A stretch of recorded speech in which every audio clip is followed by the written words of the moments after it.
Hi everyone, please subscribe to my channel. Blood Immortal Venerable, see playlist for other chapters and novels. I do not translate the novels. Credits goes to original translator and author of the novel. I only make it as an audiobook so it would be easier to just listen while doing other things. Credits goes to the author of the novel. I convert stories to audiobook for mental health, for multitasking purpose, for accessibility and time saving. Listening to audiobook is also beneficial for people who have disability. It improves our listening skills and improve our English comprehension, vocabulary and other things. So, thank you for listening. Thank you and thank you very much for your support. Although there was a commotion in the tower about Heaven Wing and Arthea's return, the One-Horned Tribe's village was just as calm as ever, as if they were completely in a different world. There was just only one change. The villagers were mesmerized by the sight of Yi and Wu's face without the mask. Huh, he's good looking without his mask. Did you forget what I said? He's Heaven Wing's twin brother, so of course he's good looking. Damn it, I thought he was wearing the mask to hide his ugly face. He was deceiving us. That conman was fooling us this whole time. Seems like he's gotten stronger. He might even be the king's match. I want to have a go with him. Can't I? Hey, get in line, you morons. I'm first. What are you talking about? I called dibs. Ah, it's so loud. Just because the One-Horned Tribe didn't have many exchanges with the outside world, it didn't mean they were completely disinterested in the things that happened there. They had a general idea of the tower's situation, and they obviously also heard things about Yi and Wu. Also, Adora had already told the tribe members that Yi and Wu wasn't the real Heaven Wing but his twin brother. No one was confused by the situation, and instead, they felt a stronger urge to fight.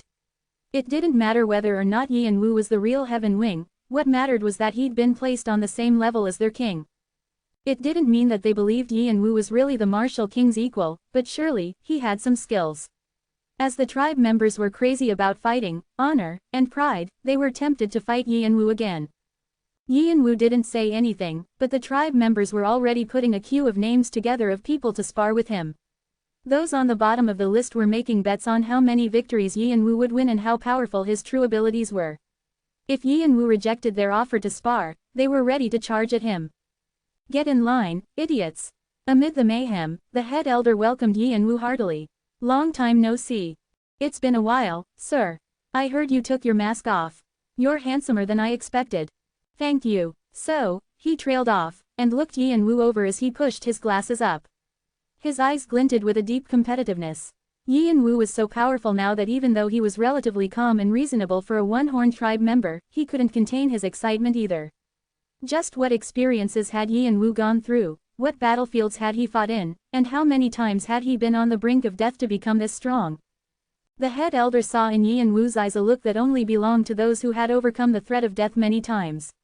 It was the gaze of someone who had such profound experiences that others found it hard to approach them.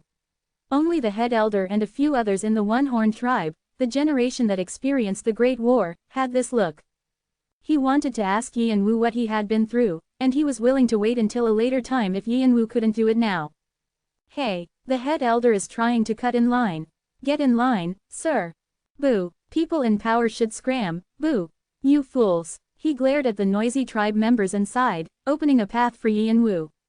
It seemed like he'd have to wait for a long time if he wanted to spar with Yi and Wu. The other option was to push them all away with his strength. Ah, right, Sesha's doing well, by the way. She misses you. Yi and Wu was about to walk past the head elder when he paused. The pocket watch was trembling in his breast pocket. He had reacted as soon as he heard his daughter's name. Actually, this was the reason why Yi and Wu hadn't gone straight to the One-Horned Tribe after his business in Tartarus was finished. He didn't have the face to see Sesha and Ananta. However, he couldn't avoid it forever, so he returned. Still, he felt heavy. Brahm squeezed Yi and Wu's shoulder, as if saying it was all right. Yi and Wu looked at him for a while and nodded solemnly. He turned to the center of the village. Before taking Fant away, he needed to greet his teacher first. But, how dare you? Never, over my dead body. The martial king rolled around on the ground in front of the tribe chief's residence with a towel wrapped around his head. Adora looked to the side in embarrassment, pretending not to notice her father. What are you doing, sir? Yi and Wu looked at the martial king with an appalled expression. The Martial King continued to roll on the floor like a child throwing a tantrum and shouted, "My daughter is off limits. How dare you try to take my precious daughter away from me? You'd better get through me first. I've come for Fant. You didn't come for her." The Martial King jumped up. Yi and Wu sighed. "Yes, you got it wrong, sir. Shucks, I always wanted to act like a dad stopping his future son-in-law from taking his daughter." The Martial King frowned and turned to Adora. "What have you been doing all this time? You couldn't even tie him down." "Father!" Adora screamed, her face red. The Martial King plugged his ears with his fingers and shook his head. Then, he looked at Yi and Wu anxiously, as if he'd suddenly got a bad feeling.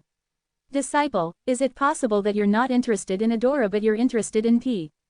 What kind of nonsense are you speaking, father? Is it? Phew, that's a relief. Sexual orientation is a personal matter, but I was hoping my child and disciple would be hetero."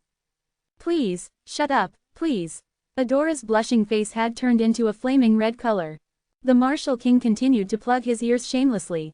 "Okay, you damned child. Sheesh, who do you take after to have such a loud hum? Ha ha ha, honey, of course not. Do you think I'd say that about you?"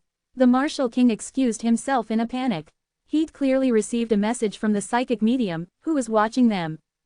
With the Summer Queen gone, the Martial King was considered to be the most powerful entity in the tower aside from Alpharon, but he was nothing but a weakling to his family. "Oops. Yes, of course, ma'am. Yes ma'am, yes. I'll deliver the message, ma'am. Am I being sarcastic? Never. No way. Yes, ma'am, I'll go see you later." The Martial King quickly made excuses and sighed.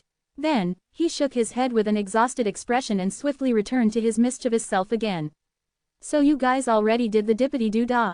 Did mother say that?" "Yes. And I heard an earful to not mess with my daughter's love life." "I see. So that's the situation. Ha ha ha. You should have said something. No need to be shy. Ha ha ha. Ah, Mom. Ha ha ha ha. Bah ha ha ha. Stop laughing. Bah ha ha ha ha." This was why she didn't want her father to find out. Adora rubbed her temples. She expected her mother would know since she watched over everything, but she didn't think her mother would tell her sneaky father. My daughter's wish finally came trail. Caching. Adora pulled Divine Evil halfway out. If he continued any further, she was going to fight him. Ahem. Okay. I'll stop. PFT. The Martial King's beaming face didn't show any sign of turning to normal. Then, he raised his eyebrows at the two. "Right, Adora, stop by the spirit pond before you leave." "Why, what was her damned father up to this time?" Adora glared at him suspiciously. The Martial King's smile widened. "Do I look like a mean person who always plays pranks on you? You should stop pretending otherwise." Hee. "Fine, that's true, but it's your mother's request that you stop by the spirit pond." "Why?" "She says it's time to open the Yang sword and start the spirit connection." Adora's face stiffened. "The spirit connection already? It seems like your mother saw something. The timing seems to be right, too." Adora looked at Yi and Wu for a moment like she realized something. "What is it?" "It's fine. There was nothing about the spirit connection in the diary, so Yi and Wu couldn't think of asking anything else."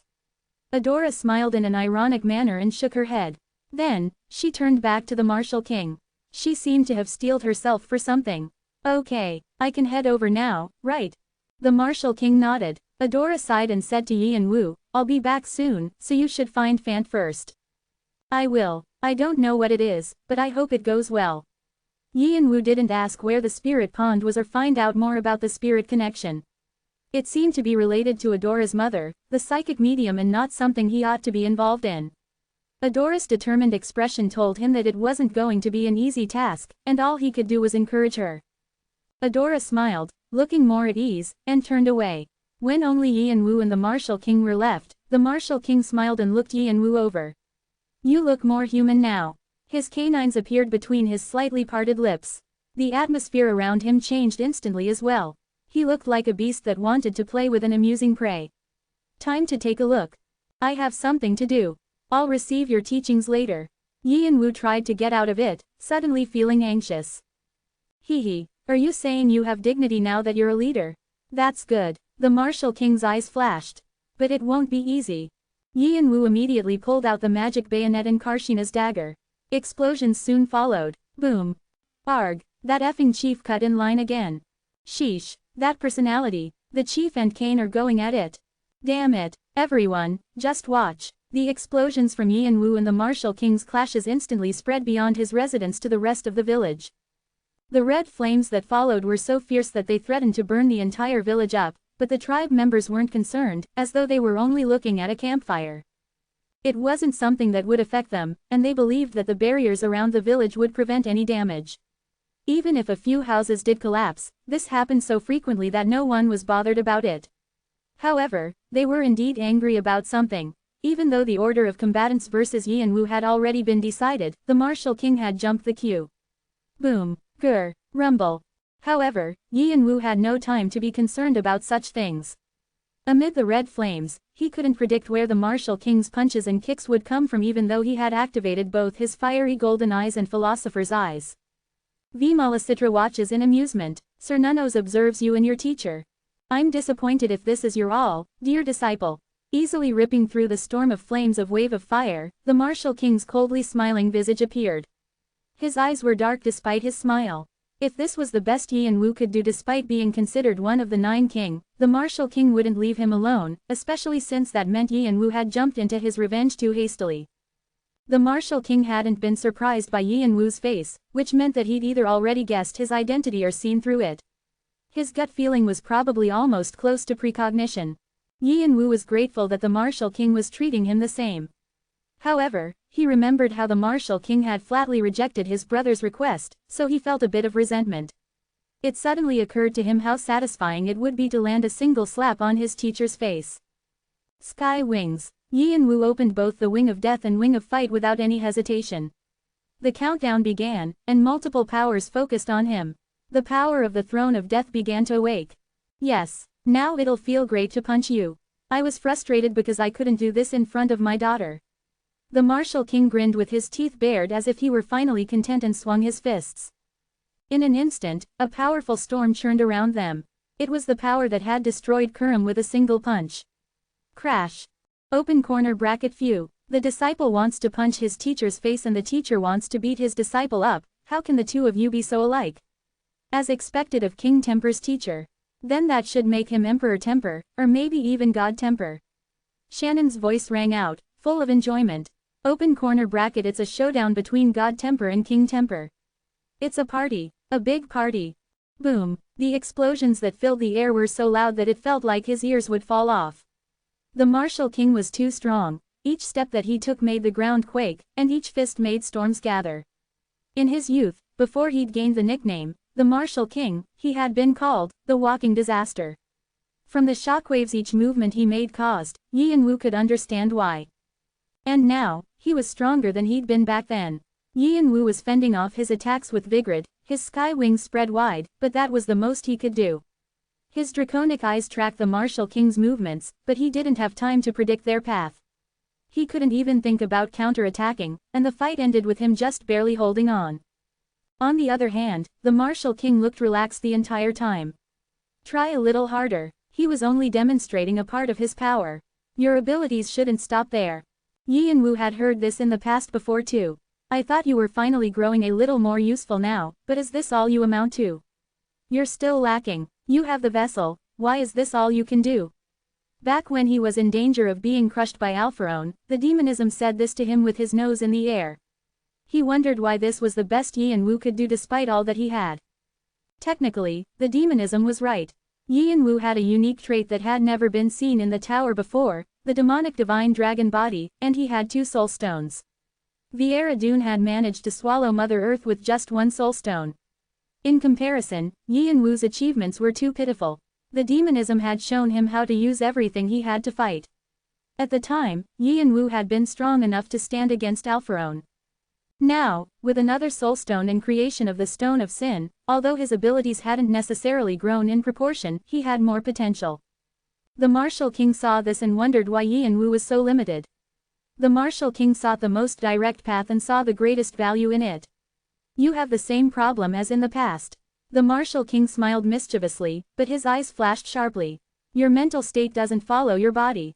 Yian-Wu was silent. It seems like you've artificially cobbled together the talent I spoke about and forced your different powers and skills to fit your body. However, you still have a long way to go. Just as the martial king pointed out, Yi and Wu had been trying to find a way to fit his powers and skills together into a complete whole. However, he hadn't done any self-cultivation after the 5 mountains of penances on the 20th floor. There's only one thing you can try. What is it? The martial king grinned playfully. You have to force it out. Yi and Wu was dumbfounded. A teacher's job was to guide an inadequate disciple, and it seemed as though the martial king was trying to express this. However, Yi and Wu couldn't help feeling like the martial king was getting a kick out of making him suffer. Yi and Wu instinctively tried to turn back. Boom! The martial king made the ground shake. The sky and the earth trembled as though he were the only being in the world. 8 exact clones of the martial king appeared as though a snake had shed its skin. They ran around in different directions. It was nascent soul body, the superior art of the shadow that Waltz had demonstrated in the Dragon Labyrinth, but the martial king's bodies looked even more realistic than Waltz's. The skill 9 grade Lotus Throne allowed 9 different steps to appear at the same time, and the martial king spoke in resonant tones as they surrounded Yi and Wu. Even 1 was hard enough, but 9 feels like death, That's why I did it. The martial king's nascent soul bodies giggled, pressuring Yi and Wu as they released different arts simultaneously, activating the 8 secret skills of the 8 extreme fists. Rumble. Yi and Wu twisted to avoid the fists flying towards his face and barely managed to deflect the hand that aimed at his waist. Clang. Vigrid cried out like it was going to break. Yi and Wu's hand felt like it was going to fall off. However, as soon as he saw the grinning martial king's face, he realized that the martial king had planned this all along. Behind him, 2 martial kings attacked. Boom. One used blast combined with Arhat 18 palms, and the other used winds with tiger quake. 18 shadow hands covered Yi and Wu's head, and a sharp tiger's claw flew towards his waist. He used the wave of fire to prevent the martial king from holding onto him and quickly spun around, shooting fire lightning. Heaven bracket flame wheel, wave of fire, boom. The sky split, and lightning instantly ripped the shadow hands apart. Yi and Wu folded his wings and dashed forward among the bolts. Wind path, gale, heaven bracket, Shinmokryung. Palgwai swords, secret skill shooting. He used wind path to blast out gales that amplified his attack and focused the strength of heaven bracket onto Vigrid before brandishing it. Different skills, arts, and mugongs gathered as one to stop the martial king's hand. Clang. Although the martial king wasn't using a weapon, the sound of steel against steel rang out. The martial king who was using Tiger Quake didn't stop and pressed forward, making 3 consecutive punches with orbit mixed with seasonal abyss, a special art of the martial king that was created by the addition of a secret skill and a mugong. Each punch could easily crush Yi and Wu and bent space with their force, creating jet streams and sonic booms in their wake. Boom. Yi and Wu managed to block the first attack with Vigrid, but the impact left his hand broken, his bones tearing through his skin. Crack. He realized that his shoulder had been dislocated. How can a single strike be so powerful? It was impossible for him to be injured, considering how tough the demonic divine draconic body was. Vigrid was bent as though it would snap at any moment. If they clashed a few more times, Yi and Wu was sure his body would shatter into pieces. The martial king was someone who could make the impossible happen with total ease. Boom. There were still 2 attacks left, one heading towards Yi and Wu's chest and the other to his right shoulder. Yi and Wu quickly flapped his wings in retreat, but the attack that exploded on his chest tossed Vigrid up to the sky. Even the activation of the 666 powers of death couldn't stop the martial king.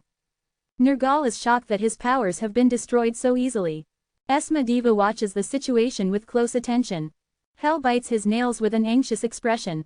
All gods of death shake their heads. All demons of death look at your opponent with expressions of annoyance and fury. Vimalasitra watches your battle in amusement. Cernunos narrows his eyes. As Vigrid spun in the air, the final attack landed on Yi and Wu's shoulder, pulling his arm down as blood spurted out. Yi and Wu's right arm was torn right out of its socket. The attack was so intense that it could hardly be described as sparring.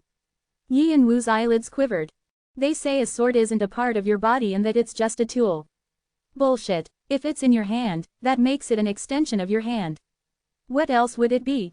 However, you have to be ready to throw it aside when the situation asks for it. Yi and Wu gritted his teeth as the martial king continued, if your arm is cut off, will you offer your neck, too? Of course not. You have to fight well. Track everything with your eyes. The martial king's sharp gaze seemed to burn into Yi and Wu's heart. You shouldn't treat a tool as your body, but use your body like a tool.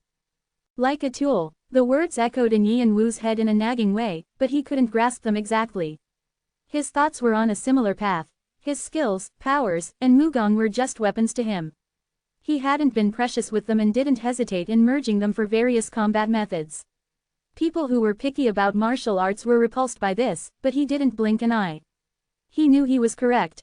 However, the martial king was telling him that it wasn't enough and to use his body as a weapon as well to achieve his goals. What was his goal? Wasn't it simple? There was only one goal in a fight: to take the life of your enemy. Swish! He immediately turned to chase after the martial king.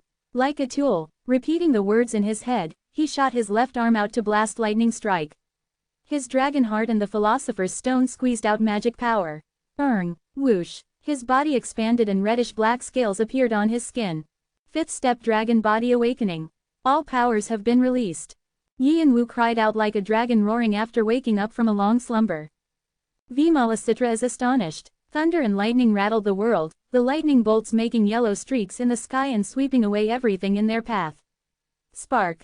This is fancy, the martial king only scoffed. But you still have a long way to go. With a single wave of his hand, he pushed the lightning away easily.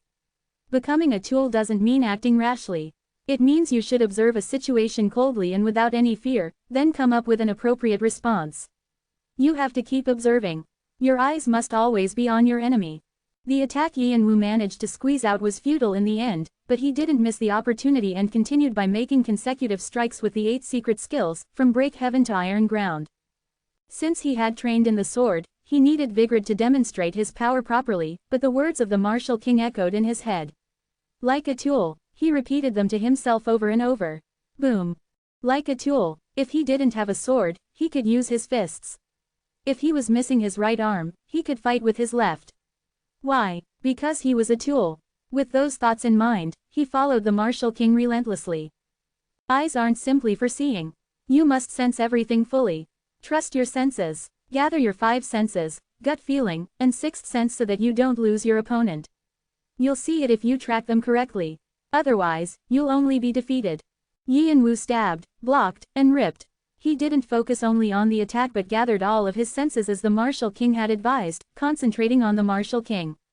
Each action, each movement of his muscles, and each breath he made sought to grasp everything. He tried to find an opening and tear it open. Because of this, his right arm hadn't regrown with regeneration yet. He was centering all of his magic power in his eyes and strengthening his mind, which controlled his body closely. Time difference. At times, he activated time difference in order to focus on predicting the martial king's moves. He had only one goal: to bring down the martial king. His body, magic power, mind, consciousness were all focused on the martial king. He didn't have the capacity to take in any other information. You have fallen into a hyper-focused state. Warning: your mind has overloaded from extreme stress. You have been afflicted with the status, self-neglect. You have been afflicted with the status, ego loss. Vimalasitra takes a deep interest in your current condition. Vimalasitra is curious how you plan to overcome it. If you cannot overcome your condition, Vimalasitra may be greatly disappointed. Take heed of this. There were many messages, but he couldn't read them. All he did was repeat to himself, become a tool. The powers that supported him gathered intricately into each attack, overloading his calculation functions and making him dizzy. He could see space twisting from the force that sky wings generated. He was struggling since he'd not only awakened his dragon body but was also controlling all his powers at the same time. Either he'd collapse or his brain would melt. After a few moments, his consciousness faded and he entered a state in which his mind had become focused to the point of making him little more than a machine.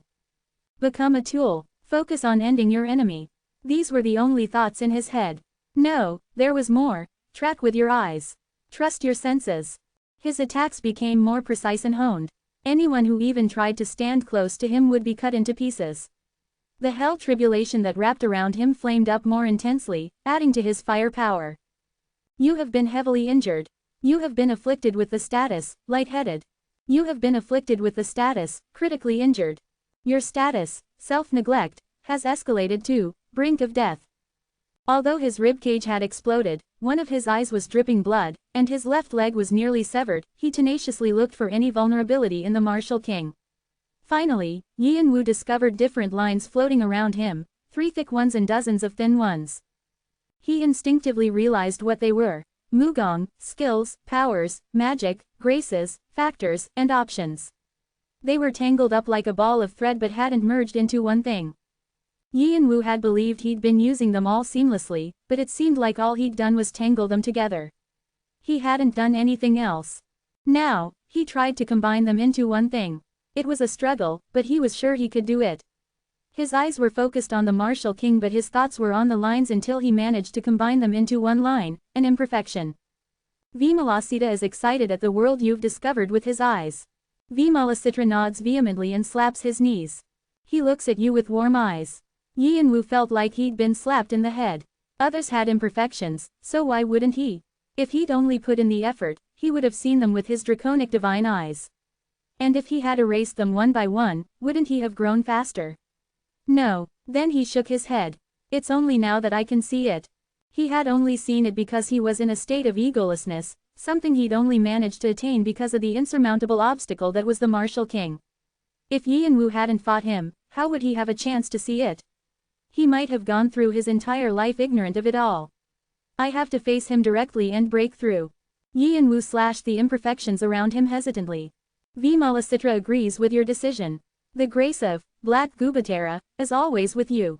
Crack, he felt something break inside him. It was muffled but to Yian-Wu, it sounded louder than a thunderclap. Catharsis flooded in and embraced his body and soul.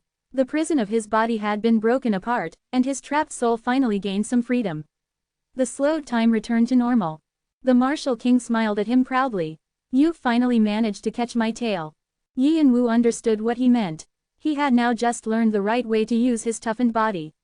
It was only a minute piece of ability, but he could develop it easily if he continued training. Yian-Wu had finally reached a new peak, Arhat. It was the final step that any swordsman aimed to reach. He'd finally put one foot forward. Vimalasitra is greatly satisfied. However, Yian-Wu didn't allow himself to be carried away by the feeling of accomplishment and stabbed the imperfections with vigor. The black aura of red fire entered it and rushed along the martial king's arm before stopping at his chest. Although the sword just scratched the martial king, it was a vast improvement, considering how Yian-Wu hadn't ever been able to touch a single hair before. A satisfied smile spread on Yian-Wu's face.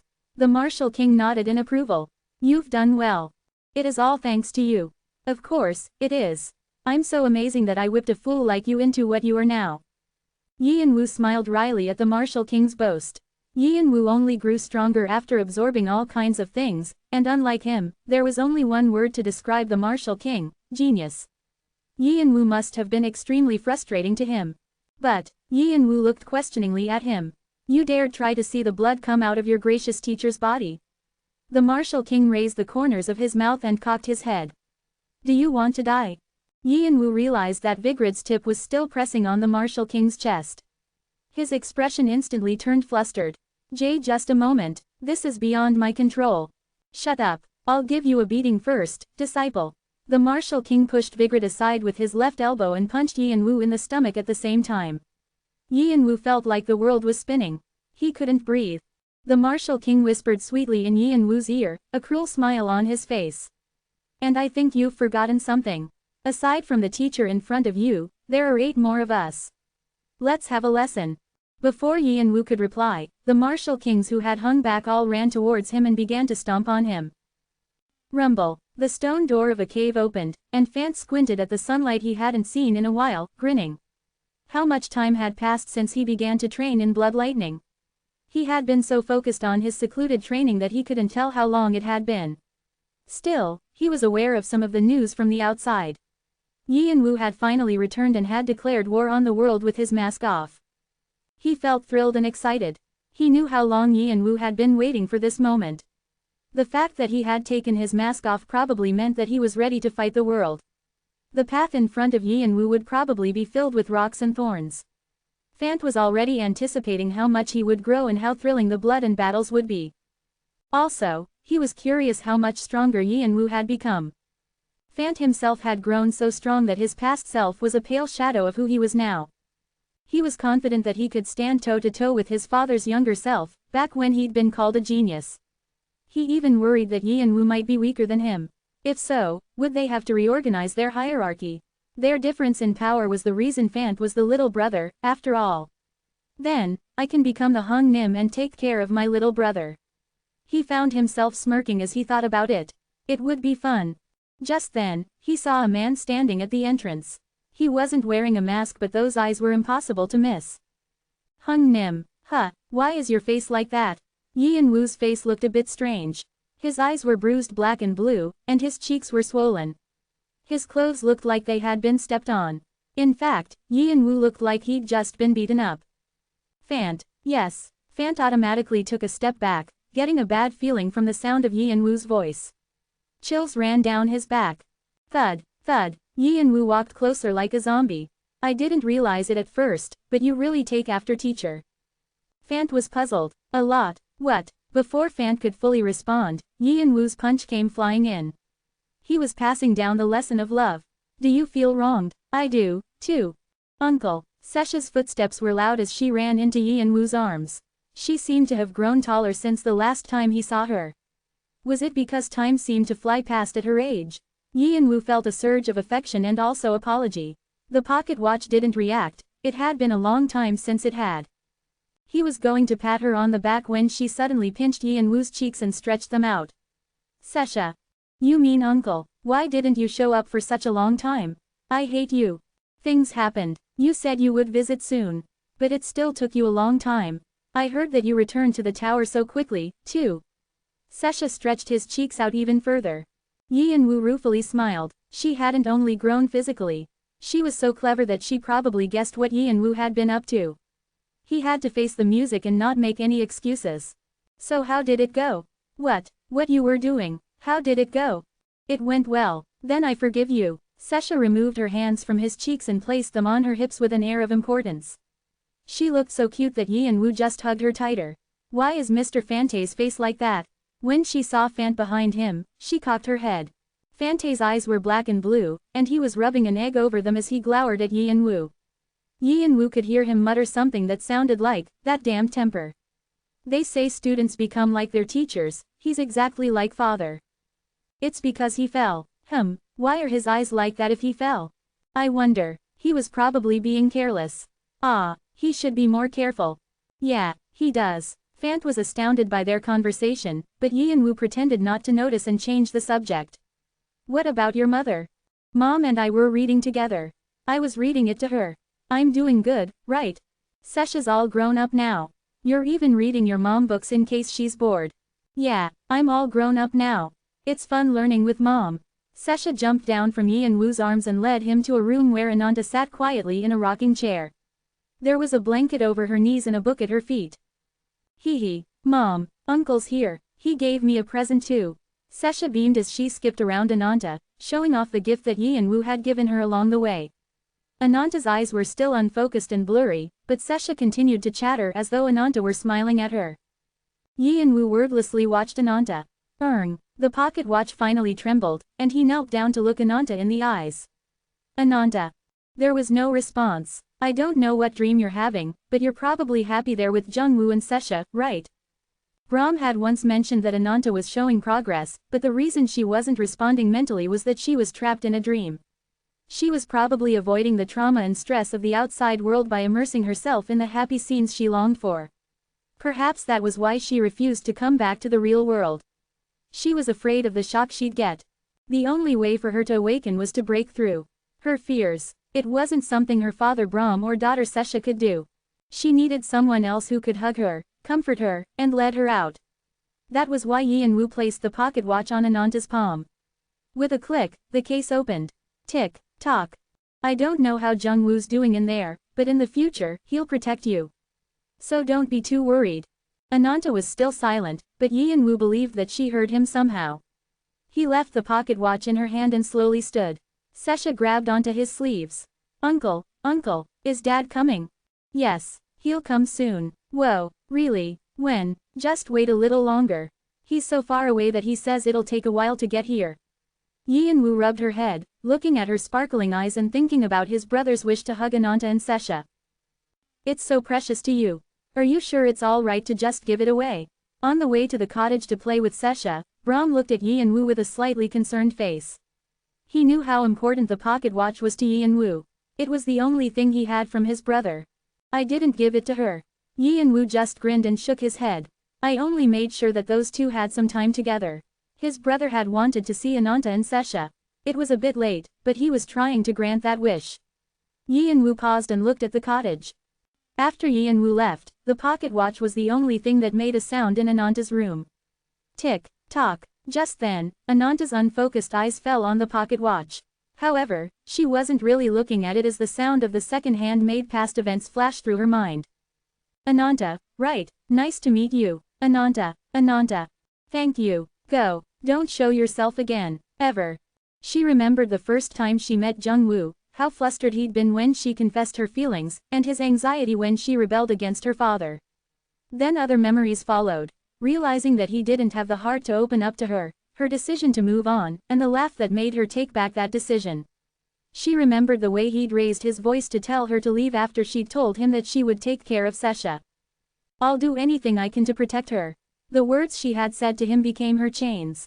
Sesha was the only thing that Jung Woo left behind, and she did everything she could to protect the child born from her heart. Even if her body were destroyed in the process, she would care for this precious daughter. The scenes flashed past as though she were watching a film. Brahm and Yi and Woo were mistaken. Ananta wasn't having a dream imagining a time when she, Jung Woo, and Sesha could be happy. She was reliving the pain of her past. Each day had been exhausting, but she had loved Jung Woo passionately. She was willing to give her life up for him, and there were moments she could smile at Sesha because of her love. And yet, those were also her happiest memories. The pocket watch didn't feel cold in her hand, but instead, it was warm. The feeling made the scenes whirling in her mind crack like grass. Light poured through to create new scenes, fitting together like a puzzle until the image of a pocket watch appeared. There was something familiar about it, and it seemed as though Jung Woo were speaking softly in her ear. This, oh, it's a present my brother gave me. A birthday present from home. Pretty, isn't it? He was lying on his back in a field, rubbing the pocket watch in his hand. He'd answered with a bright smile that she hadn't ever forgotten. Drip, drip. Tears fell on the pocket watch, drop by drop. Her eyes were still unfocused, but they quivered for the first time. Jung Woo. The pocket watch shook at the trembling voice, as if reassuring her that it would always be there. Did we leave anything out? Nope, although there's something I want to do. What is it? Can I punch your face just once? Sure, really, I can, of course. We can exchange punches. How's that? Never mind, it's fine. Fan sulked, no longer in the mood to talk. After Yi and Woo had given him a few blows, he realized that his monstrous Hung Nim had become even more of a monster. Still, he had to admit it was fun. Although Yi and Woo had lost to the martial king, his father was an outlier anyway. Adora stood at the edge of the village path, holding divine evil in her hand. Although she looked the same, Fan felt something was strange about her. Yi and Woo must have felt the same thing because he watched her for a while and asked, "Your business?" Adora nodded. It went well. Good to hear. I thought it would take longer, but it's a relief it ended quickly. When Adora beamed, Fan finally realized what the unfamiliar energy around her was. His eyes widened. Hey, did you? Be quiet. Don't say anything. MMK. Fan nodded at Adora's sharp look. Before, he would have acted up, but he could tell she wasn't in the mood. If his hunch was correct, Adora had probably experienced something beyond imagination. Spirit connection is Adora now confirmed to be the next psychic medium. Mother seems to have made her decision sooner than expected. What did she see? She would take care of it anyway since she was always a few steps ahead, but now, he became sure. Just as he'd gained blood lightning, Adora had gained something similar that would be a great help to Yi and Woo and Arthea. Fan suddenly grew curious. According to Yi and Woo, Arthea was already on the move. Soon, their members would gather, and they were so strong that they would become a significant presence in the tower. What was Yi and Woo's standard for strength? And where was Fan on that scale? He suddenly wanted to know. How many of them would be qualified to stand shoulder to shoulder with him? Even though he lost to Yi and Woo, as the Martial King's son, he should at least be second only to Yi and Woo, even if he didn't have the brains. He thought it wouldn't be a bad thing to organize the hierarchy first. He could also test out his blood lightning while they were at it. It seemed like his wishes would be fulfilled soon enough.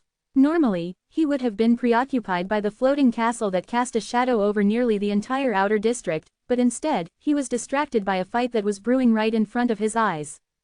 The bustling business district had grown silent.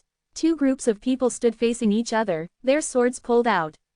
The atmosphere was tense. It was hard to tell what had happened, but one thing was for sure: one group were their allies, and the other group were their foes. It seemed that their enemies had sent soldiers to prevent those who wanted to ally with Arthia in check. Another possibility that their allies had gathered to prevent their enemies from raiding Laputa. Fante's fingers felt itchy. Then, he noticed a player hanging back on the enemy's side. His hood made it hard to see his features, but he had a menacing air. At first glance, he didn't seem particularly strong, but Fante's trained senses told him that the guy was dangerous. Balak. Just then, Wu muttered to himself and spread his fire wings to break up the standoff. Although he looked as cold as usual, Fant could tell that he was holding back his rage. His skin prickled from the aura that Wu left behind. I have no idea what's what. Fant smiled mischievously and followed Wu. But it looks like things are going to be fun from the beginning. Boom! Sparks exploded along his skin and blood-red lightning bolts began to descend. When he pulled out Blood Sword, Khan grimaced as he cut his palm. He had been on his way to the Dragon Labyrinth after hearing that Wu had opened it, but the floor was now closed. He had to go back to the outer district once more. Heaven Wing, Heaven Wing. Wu had already warned him in advance about his real identity. Still, Khan couldn't help feeling surprised when Wu told the world he was Heaven Wing. Khan remembered the turmoil Heaven Wing caused and had been one of the people who mourned his tragic death. In fact, Heaven Wing had a huge influence on his decision to go to the tutorial with Doyle. The fact that Heaven Wing's twin brother was causing turmoil that was on the level of an earth-shattering disaster made his heart thump faster. He managed to meet Kreutz's illusion knightage below Laputa, and as they waited, an elf named Heidi appeared, followed by her own forces called the Children of the Forest. They were an up-and-coming clan that Khan had heard news of occasionally, although not because of their combat power. There were plenty of more powerful clans throughout the tower. The Children of the Forest were considered remarkable because of their characteristics.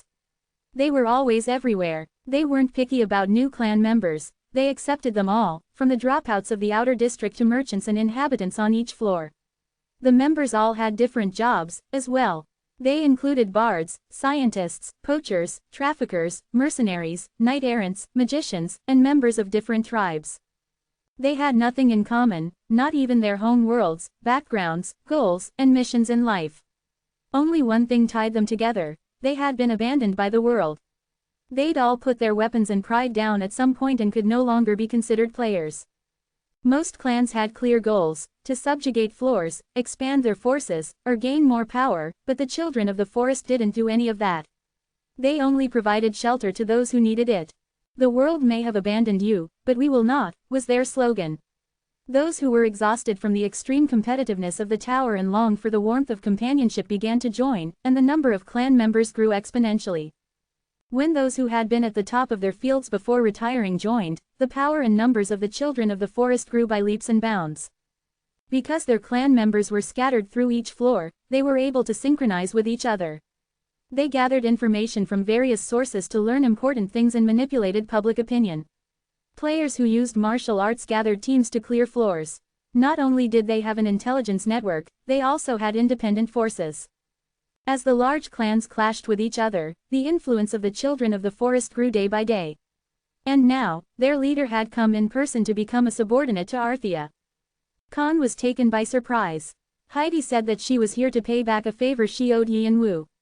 Since the Wu that Khan knew was famous for his bad temper, that situation was unheard of. There were many other forces who came to work under Arthia: the 8-Step Pirate Crew, Greenshade Star, Cursed Half Moon, Sophie's World, Monstrance Gate, Godly Lightning, and so on. They had once been under Arthia or enjoyed good relationships with them. The news that Heaven Wing had returned and reformed Arthia after killing 3 of the 9 kings encouraged them to return. Although they weren't part of the 4 new clans like Infinite End or Iron Throne, some of the clans were at the same level. They probably wanted to observe the emerging star, Arthia, before making a decision to join. Their standing would be greatly affected by whether or not they chose to be with Arthia. Thanks to all of them, Khan could see the sudden change in Arthia's status with his own eyes. Until only a few days ago, Heaven Wing had been considered an unlucky hero who had been in the wrong time and wrong place, or even an Icarus figure or a fallen star, someone who had once risen brilliantly only to fall after losing all of his light. Although people mourned and respected him, there were also those who mocked him for disappearing without being able to complete his goals. They were jealous because they hadn't been able to match his strength. Things had changed, and Heaven Wing's fame was even more brilliant, and it spread like vines tightening around players' necks. Many feared Heaven Wing would take revenge on them for ridiculing him.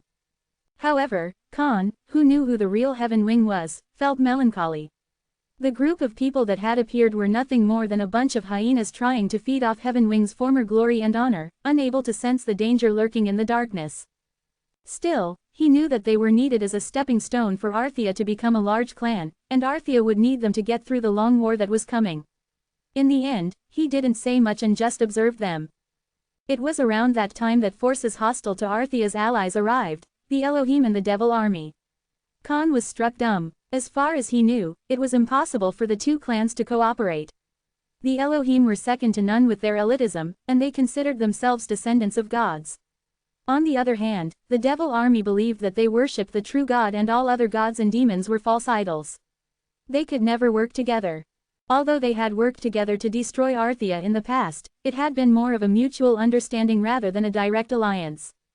But not anymore. They had decided to temporarily put aside their beliefs and grudges to get rid of their enemy, Heaven Wing. Khan especially couldn't believe who was at the head of the Elohim. So that's where the clan house is. I've missed it. I do wish I could see it again. The famous traitor of Arthea, Anti-Venom Balak, stroked his chin with an amused expression. When he noticed Khan silently glowering at him, he smirked. You must be the one who's going to take my position. Balak's voice sounded easygoing, but Khan didn't miss the murderous intent within it. Balak's resentment of Arthea is great. It should have been the other way round, but from a different perspective, Balak probably had his reasons for committing such a cruel act. But that's not my business. Khan wasn't interested in Balak's reasons. Now that he was with Arthea, he would have to clash with Balak anyway. We shall help. It's not much, but we'll help too. At Kreutz's command, the illusion Knightage all summoned their wyverns to soar up to the sky, and the children of the forest quickly pulled out their weapons on Hydas' orders. The other clans and parties were caught in the middle. Shit, what is going on? Do we have to fall back for now? They hadn't decided to join Arthea yet. They had only shown up to straighten out their relationship with Arthea and make deals to see what they could gain. Even if Arthea were thriving, they needed more forces if they wanted to fight a drawn-out war. Although Heaven Wing was a king, and each of the Arthea members were strong, it wasn't enough to surpass White Dragon and the Elohim, who had a solid foundation with all their skilled players. Not only that, there was a huge difference in numbers. The forces believed that it would be hard for Heaven Wing and Arthea to emerge victorious from the war, but they might be able to shake the foundation. They stood a chance of gaining something from the war, and that greed drew them here, even though they said they had come because of their past friendship. However, they couldn't be expected to stand by Arthea before ironing out a deal. They tried to leave since they had nothing to gain from antagonizing the Elohim and the Devil Army. Where do you think you're going? But Balak smiled coldly, and the soldiers with him raised a wall of shields, extending their spears between the gaps like a porcupine's spines. The clans couldn't get past them. The Infallible Corps soldiers, or the Infallible Soldiers for short, were a famed group of elite soldiers of the Elohim. They were separated at birth from their parents to receive military training, and they only lived to ensure the Elohim's prosperity. They were feared by many since they were skilled in all aspects of combat: magic, horsemanship, swordsmanship, spearmanship, archery, and defensive formations. Balak had already been given the title of dictator by the Elder Assembly, the first outsider to ever receive it, and he'd also been made a general with all the power that came with the position. The Elder Assembly had given up on having a balance of power and bestowed everything on him. Because of this, the Infallible Soldiers, who lived to follow the commands of their superiors, listened to him without any question. What was scary was that Balak didn't seem to have any of the fighting spirit that soldiers had. We're still not on Arthea's side. Please let us go on our way. A man stepped up with a stiff face. You are Hanaton, leader of a small clan called Iron Throne. Blade Master. I've heard about you. Iron Throne was a clan of soldiers famous for starting out as mercenaries. However, they switched paths because their goals didn't align with those of Iron Lion. Hanaton was known for his swordsmanship skills, which were on par with Iron Lion's. Even though he wasn't a king yet, he was only a step away. Relief flashed on the faces of the players. They had been wondering how they would get past the Infallible Soldiers. They wouldn't try to stop someone like Hanaton since they probably wanted to avoid any unnecessary fights. It seemed all they had to do was follow Iron Throne. However, Balak cocked his head in an indifferent manner. And Hanaton's face hardened. We should both avoid unnecessary confrontations. Seems like you're mistaken about something. Balak raised the corners of his mouth. There's no such thing as an unnecessary confrontation. Everything related to Arthea will be destroyed. Clans working with them, and even those who even thought of allying with them, everyone is going to be eliminated. This is the decision made by the Elder Assembly, and it is the Elohim's goal. Everyone was shocked to find out that just by appearing, they were already considered enemies. And the Devil Army is with us on this decision, Balak confirmed. The clans were forced to stand in battle formation, their expressions wary. The players of Iron Throne gathered around Hanaton to protect him. Hanaton glared at Balak from behind them. You'll regret this. Regret? Balak chuckled. Don't be silly, I'm already finished with you. You're the one who should be full of regret. He flicked his finger. URK. Suddenly, Hanaton's eyes widened and he began to thrash around, holding his neck. He couldn't breathe, as though he were being strangled. Foam poured out of his mouth. Master, Master, what's the matter? The Iron Throne players grabbed Hanaton in surprise. A few quickly gave him healing potions, but they weren't of any help. Balak had poisoned him without anyone even noticing. Whoosh! Green mist began to spread from Balak, full of an acidic poison. Everything it came into contact with began to sizzle and melt. Poison fog. Shit, get away. Open angle bracket poison fog close angle bracket. Balak had activated his greatest skill, which had allowed him to become the greatest alchemist and poisoner. It was a cursed skill that could take thousands of lives in an instant. With pale faces, players began to retreat as Balak smiled cruelly at them. Die, ghosts of the past. As soon as the poison fog spread over the players' heads and the infallible core soldiers and the Devil Army got ready to advance, Khan stepped forward. The blood that dripped from his left palm expanded and created a red fog that countered the poison. It was an art that combined his skill bloodstream, and Wakan High of the 72 Bian. The two forces, poison and blood, began to struggle against each other. I knew you'd show up, Blood Sword. You'll be enough of an amusement until Jungwoo arrives. As Balak moved with a cold smile to attack Khan, intense fire poured from the sky. Boom! The fire lightning not only split through the poison fog, it also burned everything in its path. Kane. Amid the thick smoke and the smell of burning, Yin Wu appeared, dashing towards Balak with a speed that Balak could never hope to match. He was taken aback and tried to step back, but Vigreed was already slashing through his body. Yin Wu was sure Balak wouldn't be able to avoid the attack. It was the same move that had injured the Martial King's nascent soul body. At that moment, something suddenly popped up in front of Balak and repelled Yin Wu's attack. He had used his full strength for the strike, but the power that deflected it was as strong as his. Yin Wu frowned, flapping his fire wings. He caught his balance and landed gently on the ground. Phew, that was close. Balak smiled wryly and sighed in relief. Yin Wu's eyes were not focused on the detestable Balak, but instead, trained on the person who had blocked his attack. The person's face was covered by a hood and a cloak, but Yin Wu could see white wings underneath the cloak that looked extremely familiar.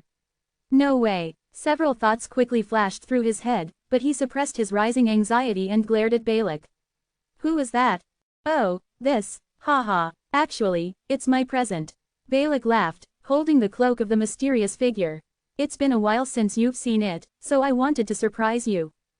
As soon as Balak pulled the cloak back, Yin Wu's eyes filled with shock, then rage. Balak. Jungwoo was standing there with an expressionless face with his white wings, silver armor, and a shining sword held tightly in his hand.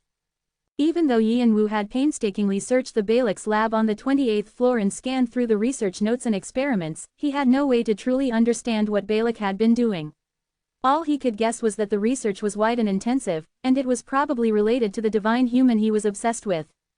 Yin Wu also assumed the poison that afflicted Hanryong was one of the discoveries Balak had made during his research. Brahm was still analyzing the poison, but he'd already managed to discover something. It seems like this is a type of spirit powder poison. Spirit powder poison wasn't composed of physical ingredients but spiritual ones. Most alchemists didn't know how to handle spiritual matter since you had to be a master of alchemy to even think of working with it. If someone used spiritual matter as part of a poison, it meant that their understanding was extremely high. It was difficult to make and handle spirit powder poison, and even Brahm, whose knowledge surpassed the tower's accumulated history, didn't have a strong grasp on the spirit world. He was curious how Balak managed to attain the knowledge to use spirit powder poison. The spirit powder poison is most likely a byproduct of his experiments. What kind of research was he doing? It's clear that he was trying to do something with souls. From his notes, I'm guessing that it's related to connecting human bodies. I think he was trying to create a homunculus. Homunculi were artificial intelligent beings made by alchemists. Brahm had managed to create a partial one for himself, but he'd never been able to complete it. His homunculus was little more than a shell stuffed with his soul thanks to the Black King's power. But Balak successfully created a homunculus. Balak was indeed an alchemist, but it was hard to imagine he had that much knowledge. How did he know things that even Brahm didn't? Yin Wu wanted to deny it, but his logic and keen senses told him the homunculus protecting Balak was Jung Wu. He could tell from the expressionless face that it was a combat machine without any emotions or reason, but because it had been created from Jung Wu, he couldn't just destroy it. However, Yin Wu felt the question he'd been wondering for a long time had finally been answered. So this is why you betrayed Arthea? All traitors have reasons like this. Out of all the people I've met, no one was as close to being a divine human as you. Balak's shameless attitude made a heat wave filled with murderous intent whirl around Yin Wu. Balak had been searching for materials to achieve his dream of completing a divine human, and after observing for a long time, he realized that he wouldn't be able to find a better one than Jung Wu. He had betrayed Arthea to gain Jung Wu's DNA and gather his genetic and spiritual information. Since the wall around Jung Wu had been too strong, Balak had worked for a long time to crack it. As he regularly fed Jung Wu Red Lotus Eye, he also manipulated Valdebek, who was pretty much Jung Wu's bodyguard, into leaving, and leaked information about Arthea to their enemies to ensure that Arthea would fall. He had steadily pushed Arthea into destruction, and in the end, Jung Wu had fallen as well. Small acts caused a snowball effect. Whoosh! When Yin Wu realized the reason behind the tragedies of the past, the fire around him grew more intense, completely overwhelming their surroundings. All the players frantically retreated, leaving Balak standing on his own. The heat Yin Wu exuded couldn't touch him since his homunculus blocked it. It unfurled its wings, which touched the ground. Light fell from the sky and pushed away the heat. That stings. Balak rubbed a small burn from the fire on his face. What happened to you? It's true that several years have passed, but how can someone change so much? It's not just your personality, your traits, skill, graces, blessings, and all the information about you has changed. But from your biophysical information, you're the same person. Balak was perplexed and couldn't conceal his academic curiosity. He looked at Yin Wu with a cold laugh. Since we're here now, should I tell you more? His eyes flashed. My initial plan was to catch you alive, but to my surprise, it failed. I never imagined you'd still be so powerful after ingesting all that Red Lotus Eye poison. I was shocked. I didn't know you could withstand so much. According to my calculations, I gave you enough poison to drop a dragon. Yin Wu didn't want to listen to his jabbering anymore. He felt like his ears would rot off if he did. But thanks to that, I'm sure that no better material than you exists, nor will there ever be another one like you in the future. When Yin Wu saw the mania growing in Balak's eyes, he stepped on Blink and instantly appeared behind Balak. Balak was only outstanding as a toxicologist and alchemist, his physical skills were the same as any other normal player, and his reactions were slow. The homunculus quickly turned its body to protect Balak and swung down its white blade, which clashed with Vigrid. Clang! The clear sound rang out, causing a great wave of pressure that crushed the ground they stood on. Heat began to rise again. The business district, the largest section of the outer district, was reduced to 2/3 of its original size with a single blow. This won't be easy. You're facing something I created using data from your Pika's Heaven Wing. Yin Wu moved again to chase after the chattering Balak, but the homunculus also moved with him, deflecting his attacks. Clang, clang, clang.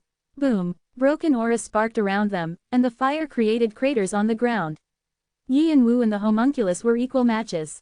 It's not just the physical information.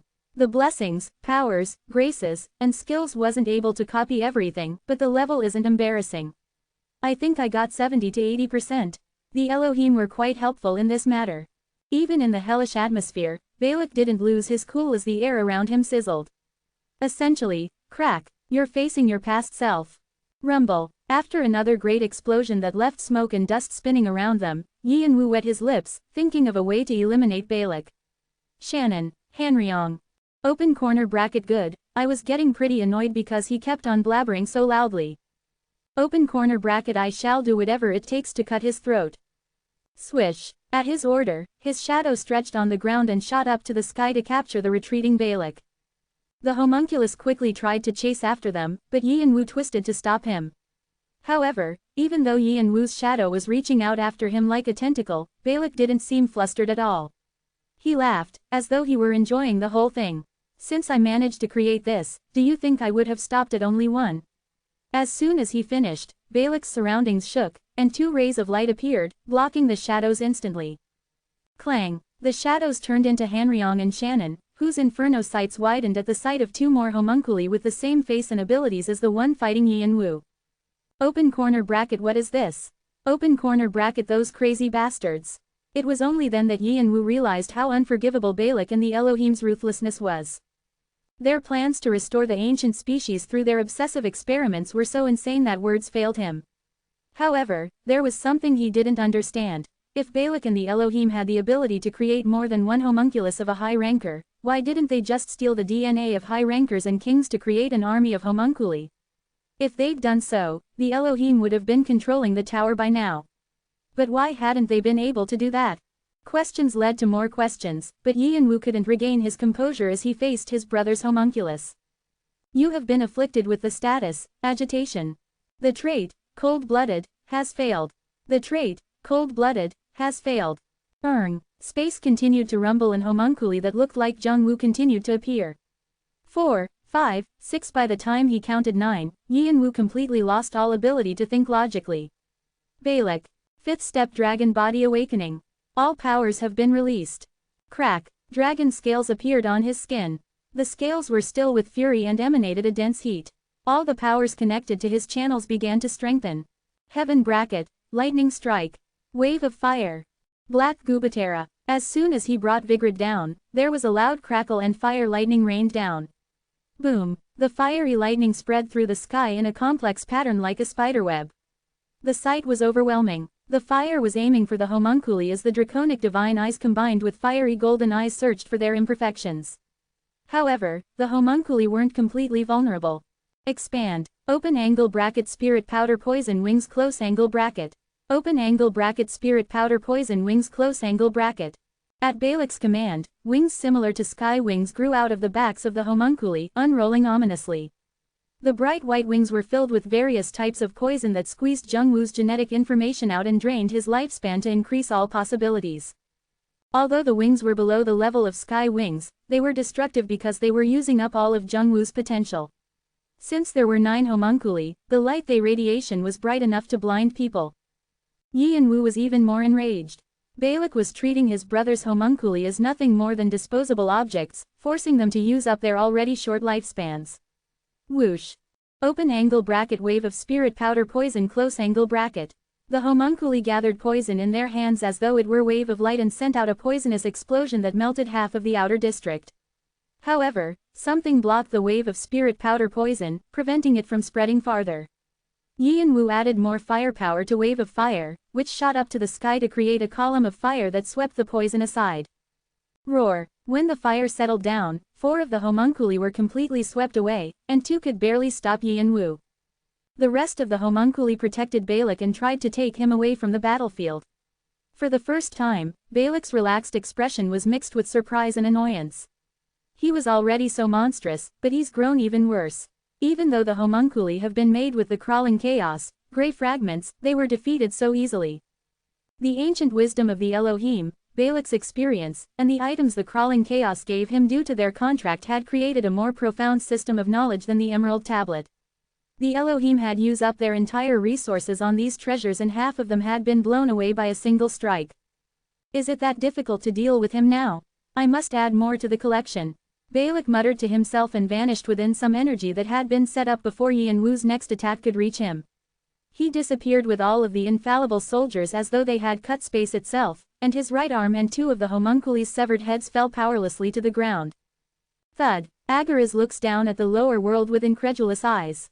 Agariz expresses violent anger. A message from Agaris has arrived. Message. These crazy bastards, they dared touch what's mine and committed an atrocious act.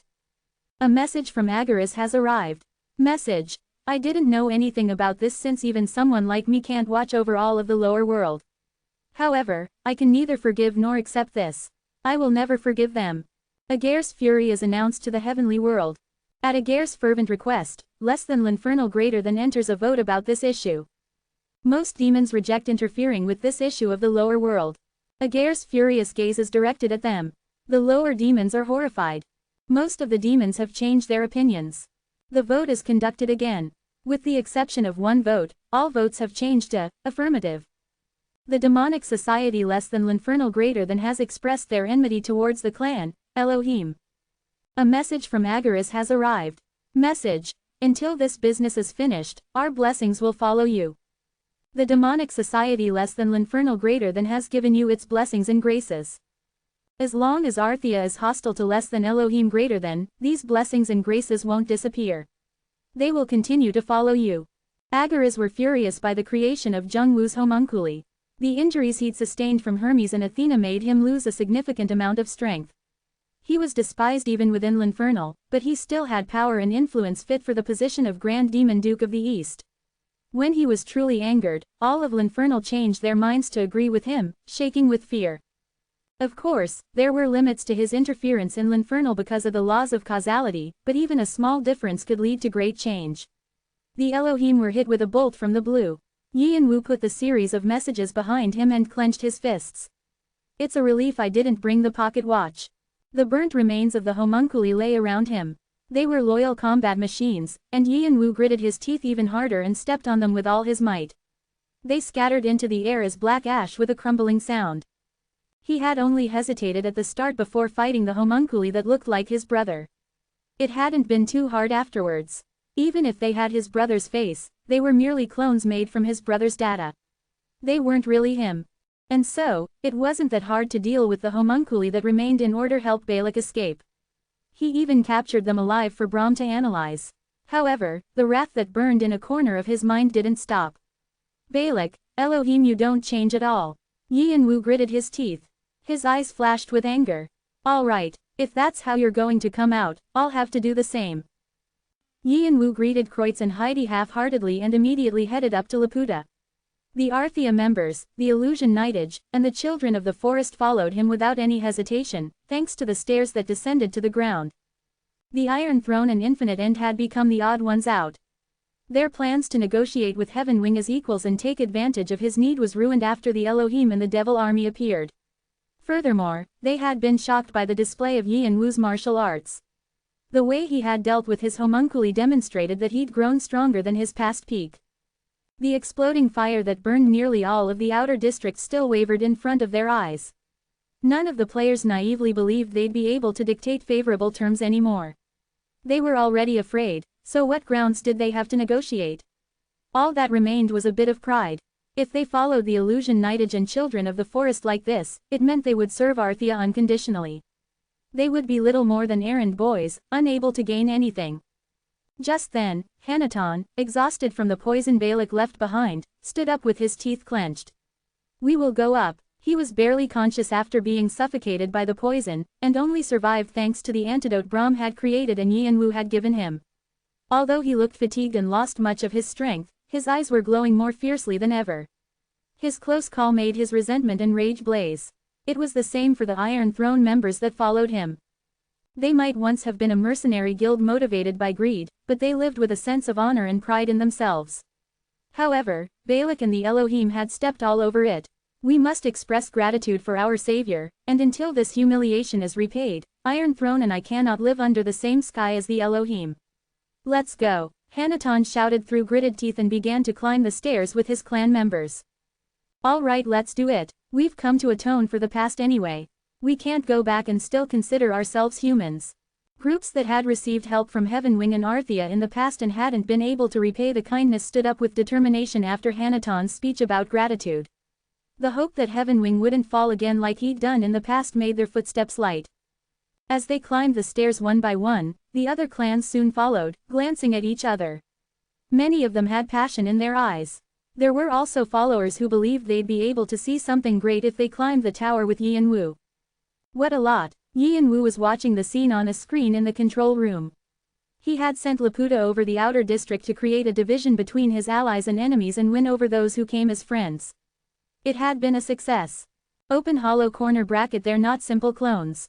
As you suspected, they're homunculi, although it's more appropriate to call them combat machines created with an abundance of data. Yi and Wu was still brimming with anger at the unexpected variable when Brahm finished reporting his finding. Open hollow corner bracket. There's a processing system that makes them faithful to the person designated as their master. The algorithm is so complicated that it'll take some time to analyze it closely. Where did he find something like this? Do you think it's possible to hack it? Open hollow corner bracket. I'll try it, but close hollow corner bracket. I shouldn't be too hopeful. Open hollow corner bracket. The formula is too complicated. It's not a system that's been used in the tower. Its foundations are on a different level from what we have here. The Elohim probably doesn't understand this either. It's quite advanced. It's outstanding in all fields of magic. To completely comprehend it will require a power that can back it up. Brahm stopped here, but Yi and Wu understood what he meant. Brahm lacked the divinity. Hanryong had already regained his strength as the saber god and was creating new peaks that surpassed his previous level, but Brahm couldn't even use 10% of his original strength. He had once been one of the greatest gods in the godly society Diva, with nearly omnipotent abilities. If he had his original strength, he would have found it a piece of cake to get through the homunculi's defenses. There's nothing we can do about it. But please continue to look into it. Yi and Wu wondered how Balak possessed knowledge that even Brahm didn't have, but he had no way of finding out at the moment, so he had to leave it all to Brahm. Open corner bracket. All right, I shall give it a close hollow corner bracket. Open corner bracket. Master, I have something to report. Close corner bracket. Just then Boo popped into their connection. He usually stood in the back quietly and only spoke when necessary, so Yi and Wu's and Brahm's attention turned to him immediately. Open corner bracket. This system is similar to the system used in the Wood of Nagai. Wood of Nagai, open hollow corner bracket. What? Is that true? Yi and Wu cocked his head at the unfamiliar name, but Brahm seemed surprised. Do you know what that is, sir? Open hollow corner bracket. Of course. How could I not? That place is close hollow corner bracket. Brahm paused at first before continuing with a despondent sigh. Open hollow corner bracket. It's one of the few observed otherworld locations. Yi and Wu felt like he'd been splashed with cold water. Brahm and the gods and demons of the 98th floor deemed only the outer gods and their domains otherworldly. Open hollow corner bracket. Of those, the Wood of Nagai is under the crawling chaos control, is it not?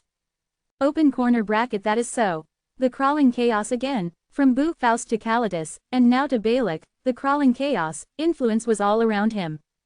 Open corner bracket. Yes, his system is similar to the formation of the Emerald Tablet. Open hollow corner bracket. Since you've made a contract with the crawling chaos in your past life through Mephistopheles, it must not be too difficult to recognize him. Hoo. I believed it wouldn't be easy for an otherworld god to extend their influence within the tower. I suppose I was wrong. Brahm muttered dispiritedly, and continued in a solemn voice. Open hollow corner bracket. Since Boo has some knowledge, I'll try it. If I succeed in hacking it, it'll be of great help to Jungwoo. Thank you. Open hollow corner bracket. You're doing all the hard work. I should be saying that to you. Brahm cut off his communication with that. Yi and Wu rubbed his tired eyes with his index fingers, his head spinning. If Balak had made some kind of contract like Boo did in his past life and used that knowledge to create the homunculi, then everything made sense, from his lab on the 28th floor and the unusual spirit powder poison to the complicated magic system that even Brahm couldn't understand. Do I have to retrace his steps after this is over? He had thought of investigating the crawling chaos path to recover Boo's memories, but if the being was connected so closely to him like this, then he had to find him. More than anything, he had a feeling that whatever the crawling chaos was attempting in the tower was related to his own goals. Just when Yi and Wu settled down to organize his thoughts, another screen opened and Adora appeared. Open hollow corner bracket. Oriboni. It was time to come out. Many players were waiting for him in the hall. He had intentionally left them alone, but any further delay would lead to resentment. Yi and Wu pushed himself up with the armrests and slowly stood up. He didn't know what was going on between Balak and the crawling chaos, but it wasn't urgent. It didn't matter what power Balak possessed, Yi and Wu had to take care of him anyway. In fact, it was easier now that the Elohim and the Devil Army were working together since he could attack them together. They had already engaged in the first skirmish. It's my turn to attack first this time. Open portal. Yi and Wu headed for the hall through the portal that appeared under his feet. Many clans and parties gathered in the elegant grand hall. Unlike the Arthea members, the Illusion Knightage, and Children of the Forest, the other players seemed nervous. They were most likely overwhelmed by the vastness of the buildings they'd seen on the way to the hall.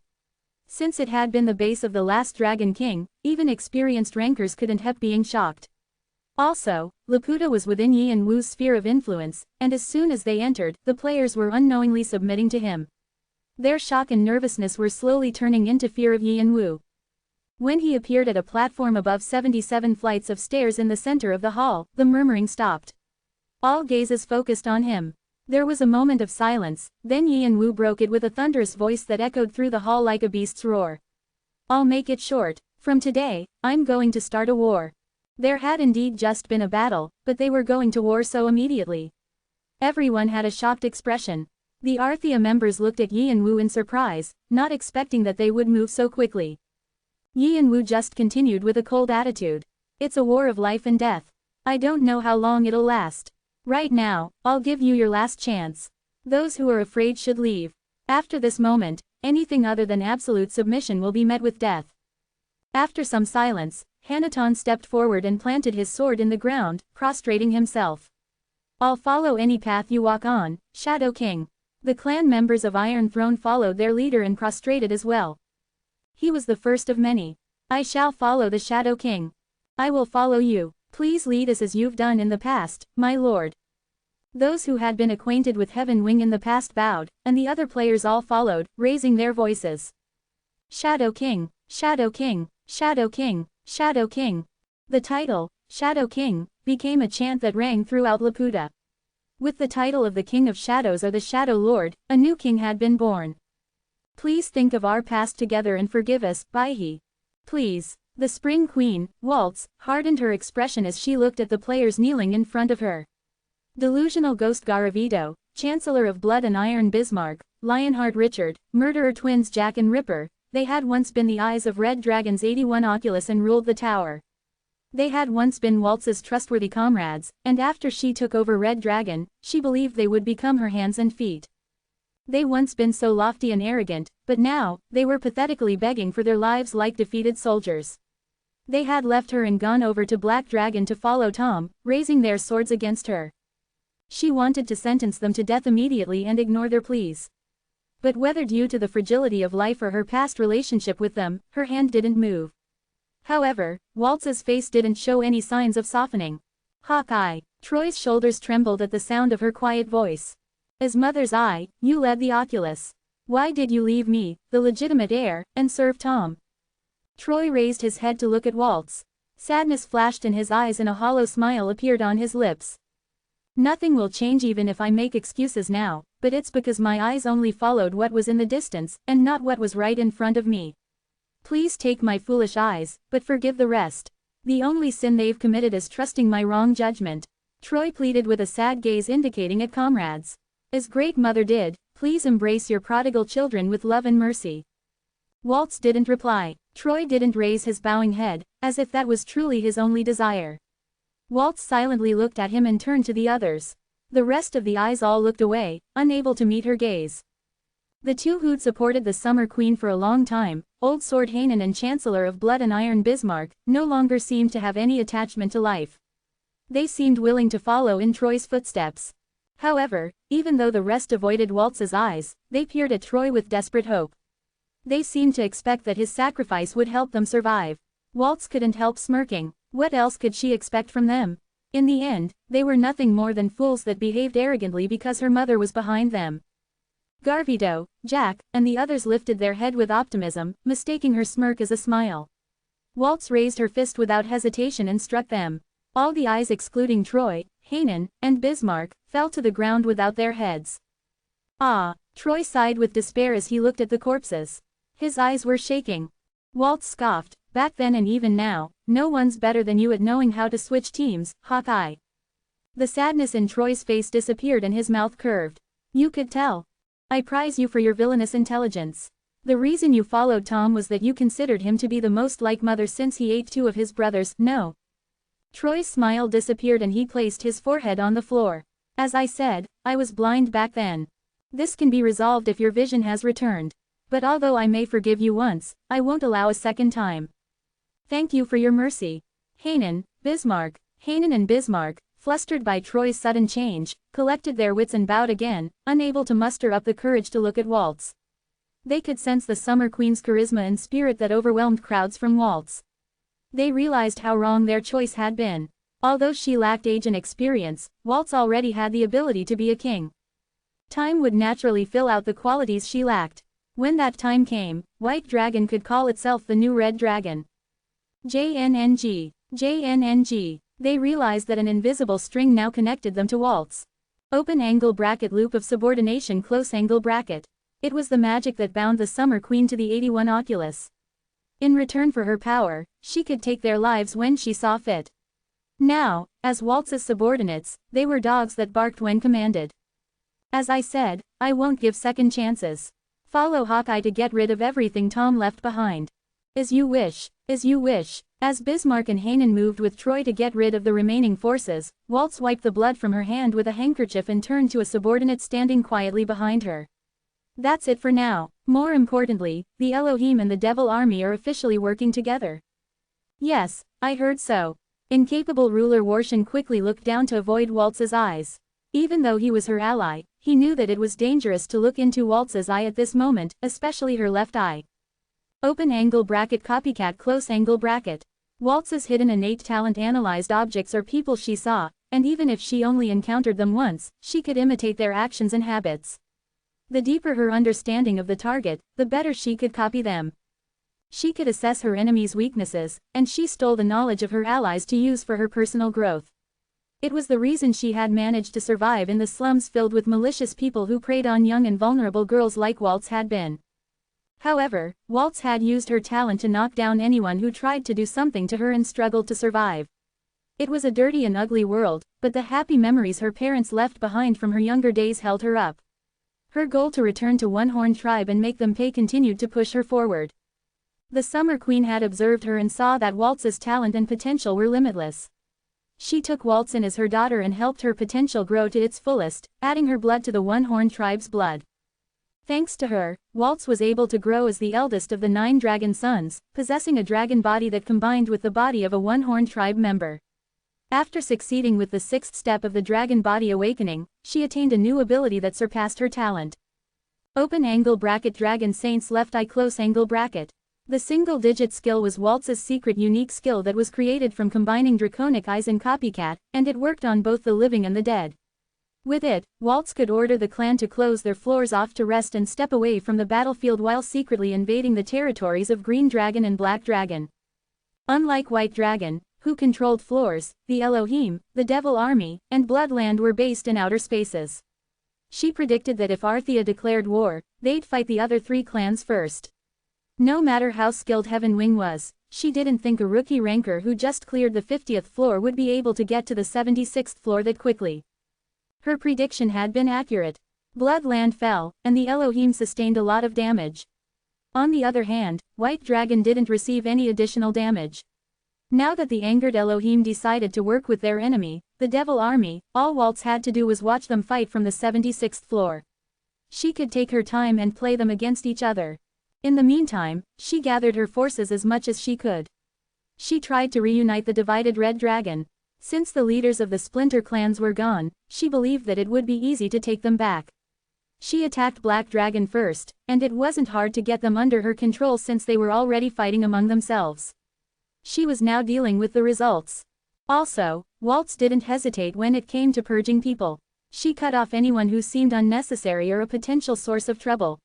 She only picked the ones who could be of help to her, which was why she had chosen Troy, Hanan, and Bismarck. Troy was a villain, but he knew to stand on the winning side, and the other 2 were strong in martial arts, so it was worth taking them in. The others were people who would stab her in the back the first chance they got, so she eliminated them easily. The Dragon Saint's left eye closely examined the corpses of the dead to retrieve any powers the Summer Queen had shared with them. Clack, clack, the sound of pieces joining together in heart made her soul shake. 15% left until the next awakening. Waltz clenched her fist and murmured to herself. The unification of Red Dragon was important, but what she needed most was to complete the 7th step of the awakening. If I complete the 7th step, not only will I gain draconic language, I can polymorph into a dragon. I need these in order to defeat him. Waltz hadn't forgotten her fight with Yi and Wu back in the Dragon Labyrinth. Although she was in a disadvantageous situation and most of her powers had been sealed, she couldn't stand the fact that she had needed to run away after using her secret weapon. Escape was a word that only her younger, unluckier self knew. It was frustrating that Yi and Wu was only at the 5th step, but he was already on the same level as she was. He probably had some kind of trick up his sleeve, and if he advanced to the 6th step, she would most definitely lose. There was only one option left to her. She had to collect the scattered pieces of her mother, and use them to awaken into a true dragon. She would have the absolute strength and powers the Summer Queen had. Her siblings, who had the bigger pieces, had been killed someplace else, so it was hard to collect them, but she gathered the pieces one by one. The puzzle was nearly complete. Even though she might not restore all her mother's powers, she thought she could reclaim at least 70%. Is it just Green Dragon that's left now? Let's go. While Heaven Wing and Arthea were busy with the war with the Elohim and the Devil Army, she would take over Green Dragon, who had been defeated by the Fantasy Regiment. Then, she'd be able to fulfill her mother's wish and finish the 7th step of the awakening. Heaven Wing no, Hoarder. Create as much havoc as you want, just a little longer. I'll take your head soon. Waltz led White Dragon through the portal to Green Dragon's territory. Boom, boom, crack. Peals of the Great, the outer space where the Elohim sheltered, shook from the relentless dimensional interference to its protective barrier. All the clan members of the Elohim bustled around to defend it when they saw the sky cleaving. It's about to fall. Support the barrier. Arthea is attempting to invade. Everyone, rally the defenses. Arthea's official raid had begun. Open hollow corner bracket dreams fade away. A black dragon appeared in the sky before vanishing among the dark clouds.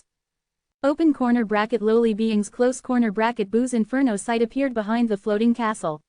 Far below, he could see countless bugs screaming at him with their swords raised. It was unacceptable that insects would reject his king, who was now starting to become a true lord. Open corner bracket open. He opened dungeon portals along the illusory world that Nemesis was attempting to infringe. Innumerable undead poured from the sky like rain on the Elohim's headquarters. Thanks to Hanryong's attack a few days prior, the Elohim's defenses were at their maximum, and many layers of barriers were spread out over them. The outermost barrier had been crushed by the magic power radiated by Laputa, but there were still many barriers to pierce through. As a result, Boo set up the dungeon portals within the barrier in the sky. The undead fell to the ground without any protective equipment, thrashing in the air as though they were sinking in water, their bodies exploding on the protective dome, leaving bloody clumps of flesh. Puke. Thud. Zombies and ghouls left green bloodstains, and broken limbs fell like snow as bones rolled down. What is he doing? Looks like they're having trouble getting in because of the godly graces we have. We were surprised for nothing. The Elohim players smirked at the sight. Even though the attackers were undead, a lot of money had probably gone into supporting them. When the Elohim saw how they couldn't even enter the barrier, they realized the advantages they were enjoying. The Elohim received blessings and graces from many gods due to their birth. The barrier that protected their outer space had multiple blessings cast on it by gods. In particular, the Great Barrier set up in the core possessed the folklore of many progenitors and ancient gods. It wasn't something a mere mortal could get through. This was common knowledge that all the chosen people of Elohim had. The sudden appearance of Laputa had caught them off guard and initially shocked them because of the trauma of the attack on the Elder Assembly. However, the defenses held, which was what was supposed to happen anyway. The attack on the Elder Assembly was an outlier that occurred because their enemies had managed to learn the coordinates from the deceased Magnus through unscrupulous means. Now that the coordinates were different, their enemies wouldn't be able to pull off the same trick again. Everyone, get to your positions. The counterattack will begin soon. The players regained their composure and moved to their posts, their heads filled with one thing: to bring down the arrogant Arthea through any means. You'll learn soon enough who you're attacking. You've chosen to walk to a hell you should have avoided. Cheonho Ari, who was the defensive commander of Peals of the Great, had bloodshot eyes. He had seen his respected superiors killed one by one during the attack on the Elder Assembly, and he was raging with the desire for payback. Arthea, Heaven Wing, their wings had already been clipped in the past. No matter how hard they tried to regrow them, it would be impossible for them to fly in the sky again. To him, the sight of the undead unable to breach the barrier was proof of that. Thud. The enemies were stupid, so they only had a limited variety of attacks. That was the difference between the chosen people and the morons. They repeated the same actions over and over again, not realizing how futile it was. He could only laugh. Thud thud. The longer he watched, the more he chuckled hollowly. Thud. What's that? He unconsciously stiffened, feeling a strange sense of threat that he couldn't place. Something was amiss. Arthea had already used thousands of the undead, at the very least. But it seemed like the flow of undead hadn't stopped, it even looked like it was increasing. The crushed bodies only added to the barrier until the dome was completely covered, blocking out all light. The occasional crunch and faint rumbles were the only indicators that the undead attack was still ongoing. Even if they were idiots, they should have realized that this method of breaching the barrier was pointless by now. It seemed impossible that they could afford to waste so many resources. However, they didn't show any signs of stopping. Suddenly, an ominous thought flashed through his head. Everyone, repair the bar. SS's. Before he could finish, they could hear something burn across the sky. Crack. A massive fissure appeared in the dome, splitting through the center and spreading out like a web. The weight of the undead was too much, and the barrier couldn't take it. Also, the undead exuded the strong toxin of decaying bodies. It had an intense toxicity and acidity, bolstered by Boo's research and Yi and Wu's skill, poison blood, that began to melt the barrier. The dangerous beings were being used to exhaust the Elohim, and even their sturdy barrier strengthened by blessings and graces couldn't withstand it. It came crashing down. Crack. Thud thud thud. The sight of the pieces of the undead falling through the cracks was so gruesome that it would make anyone with a weak stomach faint. And accompanied by the pungent smell and poison, the flood of the undead became a calamity for the Elohim. What is this? Ack. My eyes. My eyes. My arm. Ack. Healer. Where's the healer? Ack. The Elohim players who had grown complacent were swept away by the toxins of the decaying bodies and poison blood. They began to scream. The priests and pontifices bustled around, casting purification magic, but the horrible, rotting poison was too much. The pieces of the undead melted everything it touched. Players and rankers, as well as buildings and equipment, all melted at a quick pace. The castle was weakened, and the roofs collapsed. The headquarters of the Elohim were filled with the undead. Open corner bracket awaken. At Boo's command, demonic energy wafted up between the pieces of the undead and connected to each other. Open angle bracket fatality exodus close angle bracket. It was a type of black magic that tied the fallen souls together as one and given new, deadly life. Boo had learned this skill after being promoted to an elder lich. Crack, crack, the undead began to rise, their bodies pieced together with random parts, and roared. Some of the undead were dozens of meters tall. Giant ghouls, big zombies, skeleton kings, and other superior ranked undead moved forward to turn living beings into hideous creatures like themselves. Boom, boom, boom. Block them, block. Cheonho Ari screamed at the top of his lungs, trying to stop fatality undead. But when he saw the gigantic shadows that over their heads, his eyes widened. A greater calamity they couldn't resist tilted its head back with its mouth wide open, the bone dragon. The cursed undead created from the Summer Queen's corpse spewed its breath at them. Cheonho Ari's thoughts immediately froze. Roar. No player, castle, or building was left behind after the breath swept past. Only poison and black haze wavered in the air. Open corner bracket I feel this every time, but our queen's actions are so violent. And she acts so high and mighty at all other times. As the fatality undead covered the ground and the bone dragon spewed acid breath from the sky, Shannon shook his head as he watched the rapidly falling Elohim from the edge of Laputa. The bone dragon was an important tool for Yi and Wu, but after the Summer Queen's vestige took over, Yi and Wu hadn't been able to use it efficiently. Unlike Shannon and Hanryong, who were tightly bound to the Black King's power, she had more freedom and could easily reject his commands. However, she wasn't behaving like she normally did. After announcing her participation, the Summer Queen rapidly crushed the Elohim. Open corner bracket Heaven Wings clones must have been that shocking to her. Hanryong replied in a relatively calmer manner as he watched the battlefield. Shannon narrowed his inferno sight. Open corner bracket it's that right. Our queen. Open corner bracket don't finish that sentence. Her ears are already bright red, she might be listening to this conversation. Open corner bracket hee. Viera Dune, Ananta, and the Summer Queen Heaven Wing, what a ladies man, am I right?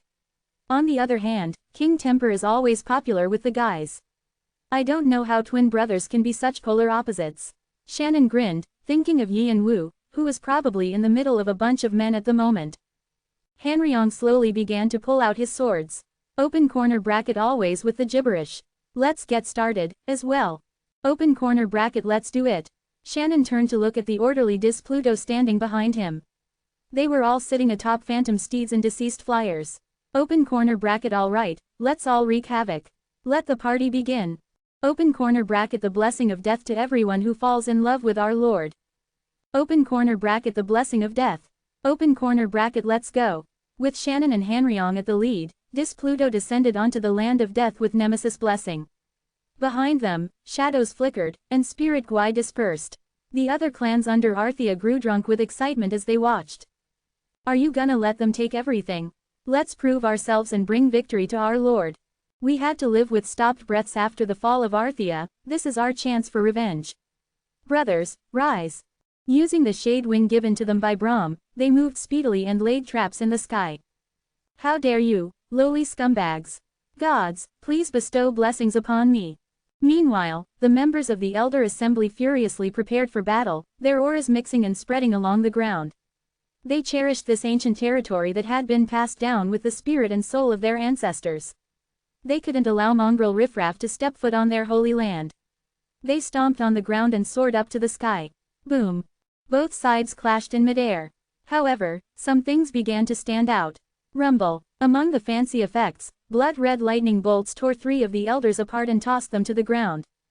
Ha ha ha, is there anyone who'll fight me here? Is it you, or you? Fant smiled viciously, as he took out his red lightning. The ground shook and the atmosphere trembled with his laughter. The enemies around him stepped back, overpowered by his spirit. Fant didn't bat an eye at them, not caring about small fish. He only sought the strong. He had begged the head elder to teach blood lightning for one reason, to become stronger. He needed to use this uncontrollable, overflowing strength. Then, he spotted the most powerful player in his vicinity and instantly speeded towards him. There you are. Boom. His target was the location where all the elders had gathered. It was the perfect place for him to go berserk. In the meantime, Yi and Wu looked down at the battlefield through an omniscient lens, using the dragon root of Laputa linked to the vision network. Ubala's system was an artificial intelligence with all the knowledge of the draconic species. It could support its master by organizing numerous pieces of information. It even had functions that could analyze and differentiate different threats.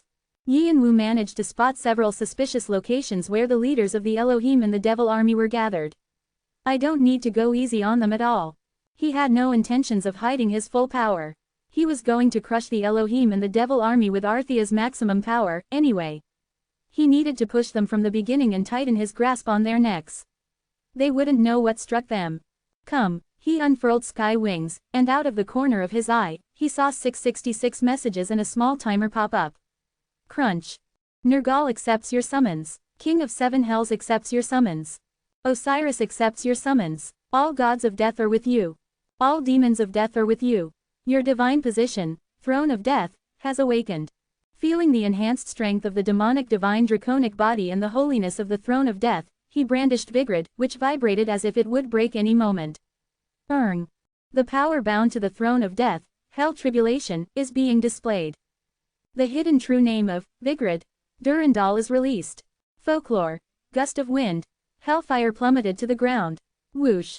Dragon breath. He only had one target, the Elder Assembly, which was composed of the leaders and core members of the Elohim. The breath of dragons descended over them. The moment Yi and Wu's breath fell from the sky to the ground, the sizzling heat forced all the players to stop fighting and turn to look at him. No, block him. The Elohim players chased after it too late. The breath was already sweeping through the Elder Assembly. The elders had all kinds of barriers protecting them, and the elders frantically activated blessings and skills once they sensed the danger. But these were little more than crumbling sandcastles in the face of the breath mixed with the throne of death's holiness. The power exuded by the Stone of Sin, the stones of Superbia and Gula, was already too powerful for Yi and Wu to rein in. The explosion didn't stop there. Rumble. Krrrrrrr.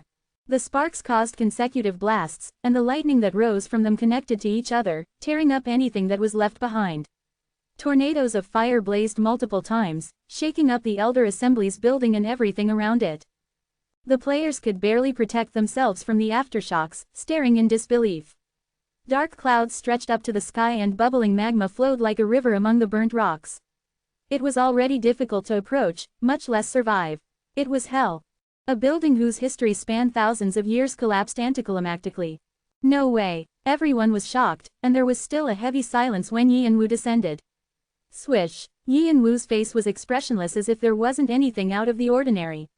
As he flew down, he pulled out the Ruyi Bang pieces. Click. They gathered as one and turned into a staff, combining with Vigrid. Heaven Wing. I'll kill you. The elders who had barely managed to survive all looked at him with fiery eyes among the hellish ruins. Half of them had been exposed to the breath. It crushed their limbs or burned half of their bodies, but none of them seemed to care. There was only one thought on their minds: to kill the culprit behind all this, Yi and Wu. Gods, ancestors, please watch over our pitiful selves. At that shout, the divine factors sealed in their bodies began to awaken. Whoosh. The factors trembled turbulently, and their genetic information and quality transformed at their very foundation. Their human forms collapsed, their muscles twisting. Each one took on the form of a unique monster. One turned into a winged lion, another into a griffin, and still another transformed into a long, limbless creature, a leviathan. These were monsters that had gone extinct in the tower, and they could only be found in old legends or folklore. They were also semi-divine. Open angle bracket forceful release of holy power close angle bracket. To join the Elder Assembly, you had to have an abundant amount of divine blood and divine factors. Each of them had some holy power, but it was normally unthinkable to use it. Holy power was a divine strength that was meant for immortals, not mortals. If used wrongly, the balance of the body could be ruined. You could lose your identity and possibly become a different being, so the elders didn't use their holy powers and only passed them down to their descendants. They believed if holy power accumulated generation by generation, it would bloom into a legend, their clan's longtime mission. Due to this, the power of each family of Elohim was determined by how much holy power they possessed. The great families, called the Protogonoi tribe, were held in high regard because they had so much holy power. However, what value did families, holy power, and mission have? If the Elohim fell, there was no point in hoping for the future, and so the elders put their survival first and used the powers of their families without regard for preserving their positions. Open angle bracket ancient species restoration close angle bracket. Their wills hardened after the breakthroughs gained from the Elohim's mission to restore the ancient species. The elders stimulated the divine factors stored in their genes and forced out their divinity so that they would reawaken as ancient species. KRRRR. Open hollow corner bracket. This is the power of our ancestors. Their plans were still incomplete, so they couldn't stay in those forms too long, but the powers they gained at that moment greatly enhanced their strength. Whoosh. The intense energies that burst out of the emerging holy power of the semi-divinities and monsters whirled in peals of the great. Players went pale as the pressure in the atmosphere shot up to an uncomfortable amount. Open hollow corner bracket. With this, that unbeliever will be destroyed. The elders believed this was sufficient to deal with Yi and Wu. No matter how strong he was only strong for a mortal. Since he hadn't gone through exuviation or gained transcendence or divinity, he could never surpass them. It wasn't a matter of who was stronger, it was a matter of innate limitations. Regardless how strong they were, bugs could never surpass humans. They were sure of their victory. Open hollow corner bracket. We shall teach you the price of invading our holy land. Open hollow corner bracket. We will be praised by the gods for offering you as sacrifice. They ran towards him without any hesitation, teeth bared. The sight of 100 semi-divinities running together was a frightening sight. However, they had no idea of the battlefields Yi and Wu had fought on during his year-long absence. In Tartarus, Yi and Wu had endured life-or-death battles with countless divinities, and he had even killed gods. Before he clashed with them, Yi and Wu revealed his full power. Underworld Domain Declaration. A new quality is being added to the designated territory, Bina. Underworld has been set. The throne of death is being released. Open hollow corner bracket. What in the world? Open hollow corner bracket. Impossible. How does a human have the throne of death? It's only allowed to superior gods and demons. The elders grew dizzy as they sensed an overwhelming strength that surpassed their combined power. The throne of death. Even gods found it difficult to exert powers over life and souls. For a mortal to do so was unbelievable. What was more, 666 gods and demons were cruelly smiling down at them behind Yi and Wu. It was too late. The outer space they thought would protect them forever was already designated as Yianwu's territory and was filling with the air of death. Yianwu sent holiness and the stone of sin's power to the tip of the Ruyi Bang, mixing it with Mugong, magic, skills, graces, and blessings before pointing it at them. It was an attack he discovered after sparring with his teacher, the Martial King. Flawless strike. Sweep them away, Ruyi. Rumble. 60. The Martial King had said this to Yianwu after they finished sparring in the village. Yianwu immediately understood what he meant.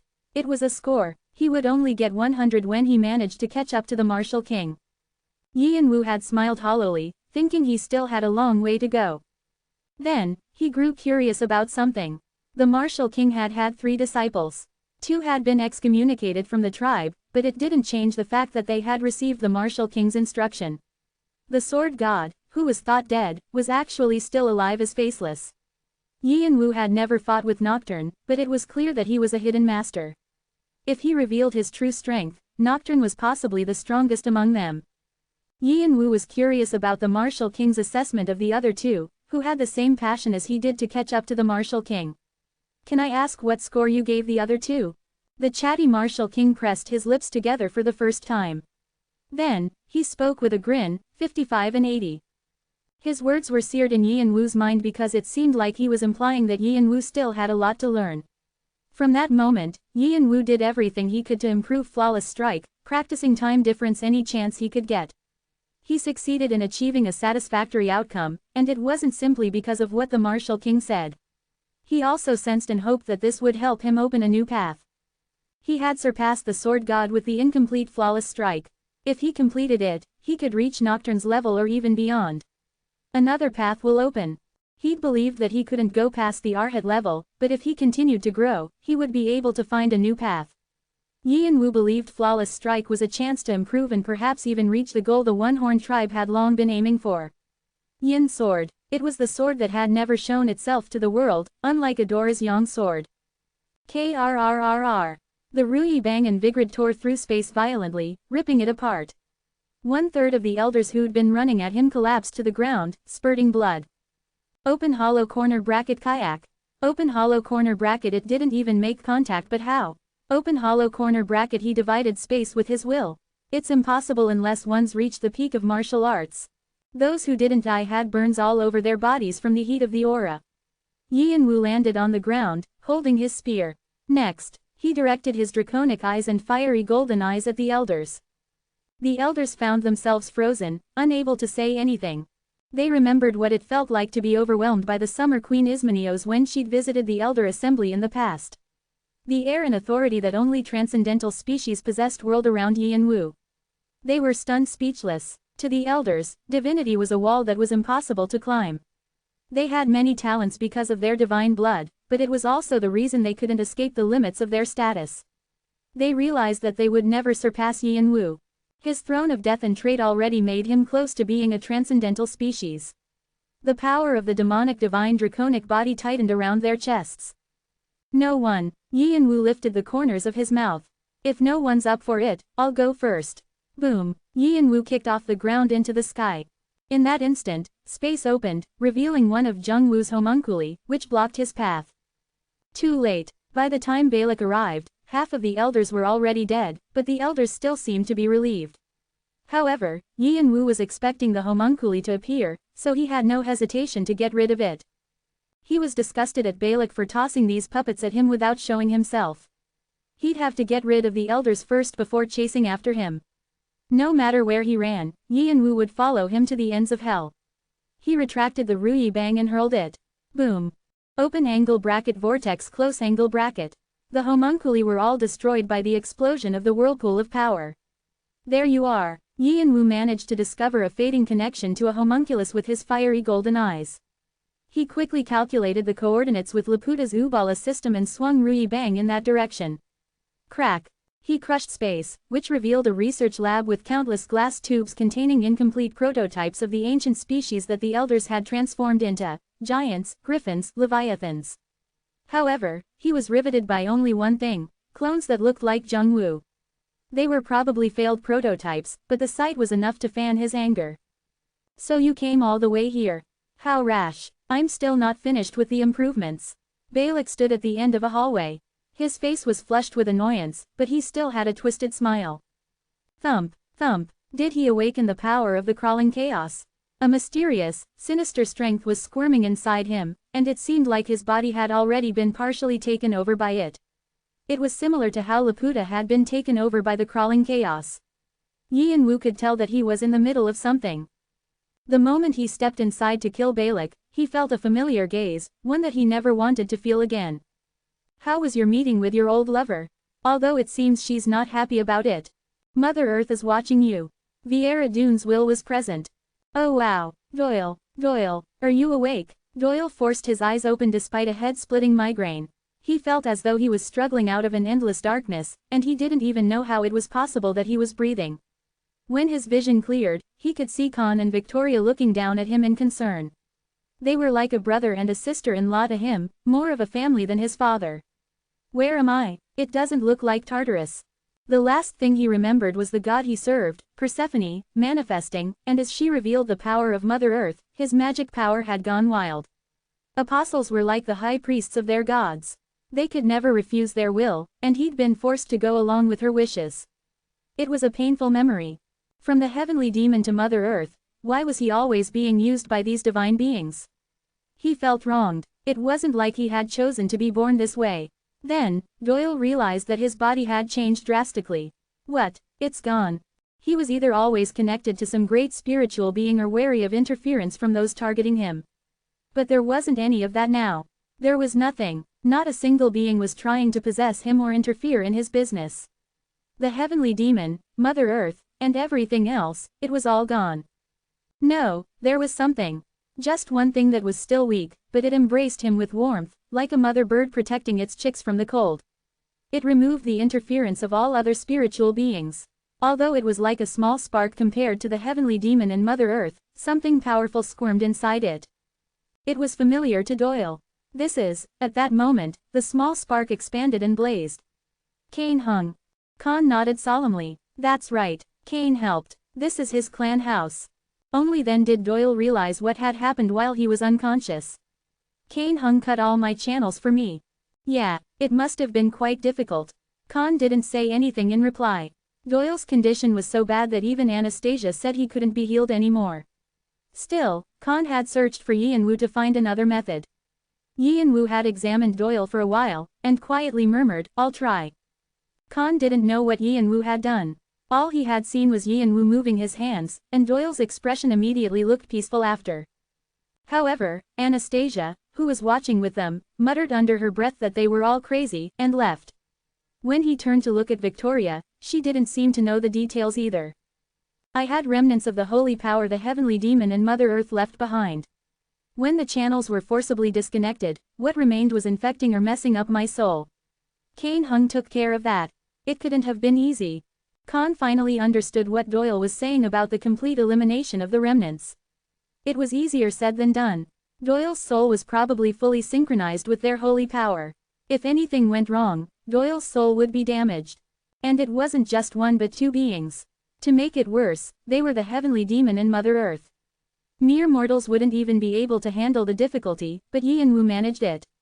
In hindsight, Anastasia had said something after seeing Yi and Wu. You're already accustomed to dealing with souls.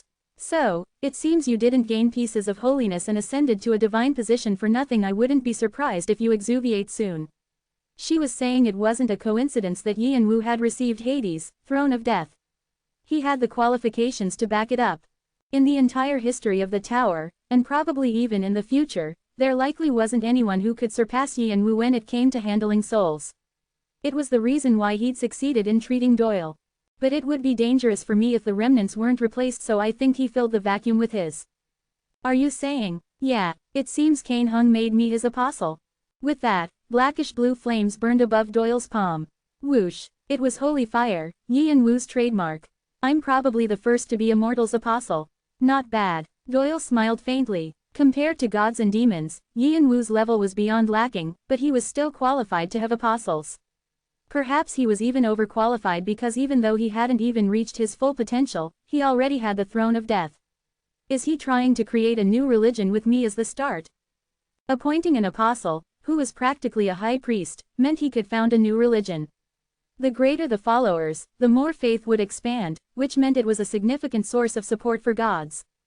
Doyle felt like he knew what he needed to do in the future, and what his task was. He had become someone's subordinate, but if he was fated to be a servant anyway, he would accept this gladly.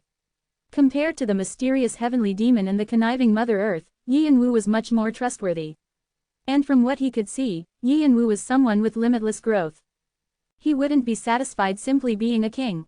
He was sure to climb the wall of the 77th floor and one day challenge the godly thrones of the 98th floor and equal Mother Earth, Heavenly Demon, and the others.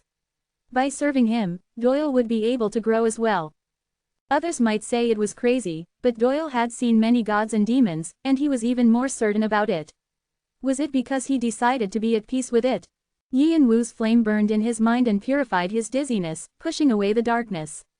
The events that had happened while he was comatose flashed through his mind. He remembered the countless gods and demons that had approached to take his body with its remnants. They had different bases and ranks, and he was vaguely recalling their vestiges when he suddenly straightened his back. What's wrong? Khan's eyes widened when he saw Doyle shaking. He thought it was a side effect. Doyle frantically muttered, "Danger." What? Kane Hung is in danger. Doyle's deafening shout echoed in the room. The crawling chaos wasn't enough and now you're working with a harlot like her. You're all over the place. Yi and Wu found himself scoffing before he even realized. Not only did Balak have the crawling chaos with him, he was working with Mother Earth, too. The crawling chaos and Mother Earth were an unlikely pair. From what he knew, there was nearly no means for a conceptual god and otherworld god to find common ground.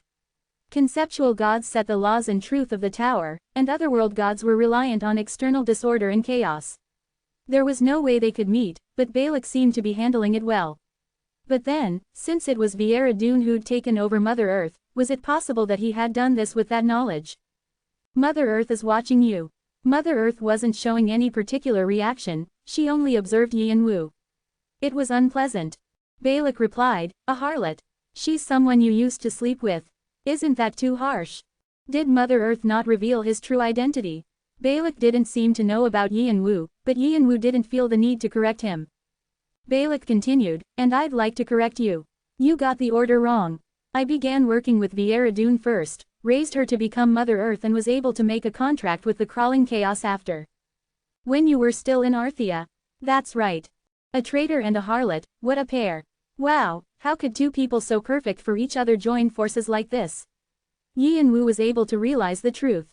He did suspect that there had been too much for Balak to accomplish on his own, and now he knew that he'd been working with Viera Dune all along. He didn't know who started it, but Viera Dune poisoned Jung Wu for Balak, and Balak researched the soulstone she brought and turned her into Mother Earth. In return, Viera Dune provided him an opportunity to gain new knowledge from the crawling chaos. It looked like they had gotten so far because Viera Dune pursued what she wanted in the heavenly world while Balak pursued his in the lower world. Viera Dune became Mother Earth to threaten Tartarus and Olympus, and Balak used the Elohim to create a divine human. Ha, hilarious. The people he wanted to tear to shreds were both here. However, he didn't understand why Mother Earth would reveal her will. Mother Earth is watching you. Even though she was working with Balak and might be curious about Yi and Wu, she should have been busy with the war with Olympus. Was the war over? He had no way of knowing what happened after he left, so he couldn't help feeling anxious. I thought you'd no longer have any interest in the lower world. Just then, Fog wavered next to Balak and turned into a human. It was Viera Dune. She took a turn around the lab and carefully sat on a glass capsule in the depths of the lab. She embraced the capsule as though it were a precious object. Yi and Wu's face hardened. One of Jung Wu's homunculi was inside the glass tube that Viera Dune's manifestation was stroking. It was a scene he never wanted to see. Mother Earth ran her hands over the capsule as though she were patting a doll and stroked the area over the homunculus' face. Then, she turned back to Yi and Wu and opened her mouth. "You don't know." Because she was a conceptual being, she couldn't speak properly. Yi and Wu maximized his dragon's knowledge to interpret her words. "What don't I know? Would you know? This is my doll. What? My partner. We are destined." Mother Earth's manifestation continued to move her mouth, not caring how furious Yi and Wu grew. "Our love grew cold, but I won't lose him again. Don't bother, me, human, black, is, mine, so, you, are, also, mine. Give, me, the, throne. With that, the manifestation looked up at the sky and let out a long cry. Boo, boo, it was a spiritual spell that mortals couldn't hear. Yian-Wu was only able to hear it because he possessed the throne of death. His expression turned hard because he knew what it meant. It was a declaration of war. At Mother Earth's request, less than Olympus greater than has expressed hostility to the clan, Arthea. All societies and alliances related to the clan, Arthea, have accepted the declaration of war from less than Olympus greater than. The clan, Children of the Forest, is hostile to less than Olympus greater than. The clan, Iron Throne, is hostile to less than Olympus greater than. The clan, Green Shade Star, is hostile to less than Olympus greater than. The enmity between the demonic society less than L'Infernal greater than and less than Olympus greater than has been established. Less than Olympus greater than asserts a trial of restraints. Trial of restraints. Yian-Wu's expression turned hard as soon as he saw the message. Trials were similar to quests that tested players who wanted to clear floors. It was a restraint set temporarily by the tower to help raise the abilities of ascetics and help them train. However, a trial had a wider range than an ordinary quest, and players who received them had no choice but to clear them. It took a great deal out of the law of causality to create them, which was why only progenitor and conceptual gods, who possessed a large amount of the laws of causality, could create them. Olympus had to spread out the consequences among its members to give Yian-Wu a new trial. The addition of restraint meant he couldn't refuse it.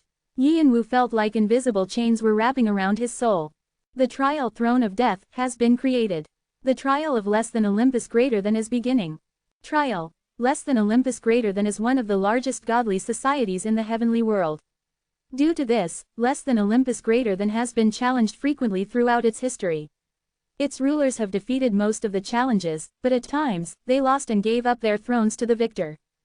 A big incident has occurred in less than Olympus greater than, and its rulers have changed. The Titans, who were previous rulers, and the Giants, who lost their bid for the throne, worked together to overthrow the rules of less than Olympus greater than. Poseidon and most of the deposed rulers have successfully escaped, but the Titans and Giants need their heads to quiet less than Olympus greater than. The Titans and Giants have realized that important functions in the godly society, death, and the authority of Tartarus, have been lost. The new rulers of less than Olympus greater than wish to capture or kill you in order to regain their lost death and authority of Tartarus. Survive the beasts they will send after you or negotiate with them to consolidate your position of death and authority of Tartarus. The previous blessings and graces bestowed on you by less than Olympus greater than have been reclaimed. You have been removed from your original affiliation less than Olympus greater than. Warning, you're a loner who doesn't belong anywhere. No group will protect you. Many gods and demons will target your pieces of holiness and your divine position. Beware of them. Olympus has been seized by Titans and Giants. His greatest concern had come to pass. After recovering their holy power, the Titan and Giant alliance had grown strong, and their combined attack with Persephone and Mother Earth had triumphed over Olympus. It seemed like they had failed to prevent the Titans and Giants from ascending to Olympus through the columns of the light. Yian-Wu thought of Athena and Hermes. At times, they were like parents or protective older siblings. He was grateful to the two gods for helping him. What happened to them? They weren't the only ones on his mind. He thought of Ares, who'd confidently said he wanted to take him as an apostle, and Apollo, Artemis, and Dionysus, who helped him escape. And although he didn't hide his hostility, Poseidon had acknowledged him as Hades' next king. They were all special acquaintances, and he felt frustrated not knowing whether they were dead or alive. Mother Earth just smirked at him as if she didn't have any intentions of answering his questions. You are mine. A violent storm whirled in the lab. Equipment trembled and fell to the ground. The glass capsules shook like they would crack. Yian-Wu could feel an intense pressure holding him down. Just as L'Infernal had cursed the Elohim to tie them down, Olympus was trying to prevent him from fighting. Their influence was lagging because of the wall between the worlds and the laws of causality, but it was enough of a debuff on Yian-Wu. That was how great a godly society's power was and how much influence Olympus held. Yian-Wu could feel the glaring eyes on him from beyond the sky. They were gazes he'd felt in Tartarus. He could kill gods back in Tartarus, but now that they were in the heavenly world without any constraints, they were now incomparably strong. However, the pressure that held him down was taken away by a different hand. A message from Agaris has arrived. Message. Those crazy bastards who do nothing but lick Mother Earth's asshole have finally done it. They dare to speak such damned words in front of me. Fine, if that's your decision, I'll take it. A message from Agaris has arrived. Message. Cha Yin Wu. You have to pick now. From now on, it's no longer your personal war, but a great war that involves all of us. And remember who remained by your brother's side until the end and has always tried to protect you brothers. Agaris expresses a deep hostility to less than Olympus greater than. The demons of less than L'Infernal greater than are enraged at the gods of less than Olympus greater than after receiving a declaration of war. Less than L'Infernal greater than has announced a war of destruction on less than Olympus greater than. Many godly societies and demonic societies express concern about the clash between societies. A heavy atmosphere of war surrounds the heavenly world. The godly society less than Diva greater than declares a neutral stance in this war. The godly society less than Asgard greater than declares a neutral stance in this war. The demonic society less than Gia sect greater than declares a neutral stance in this war. A demon of less than L'Infernal greater than, Baal, looks at you wordlessly. Agar's response had made L'Infernal announce that they would protect Yianwu and Arthea. Despite knowing this, Olympus still announced their hostility, so L'Infernal's attitude was reaching extremes. The prideful demons couldn't help thinking that Olympus was looking down on them. This was no longer entertainment occurring in the lower world. It was a great war that wouldn't end until they had managed to pull Olympus out by the roots. L'Infernal's first-ranked demon and leader, Baal, was carefully observing the reason for the war, Yianwu.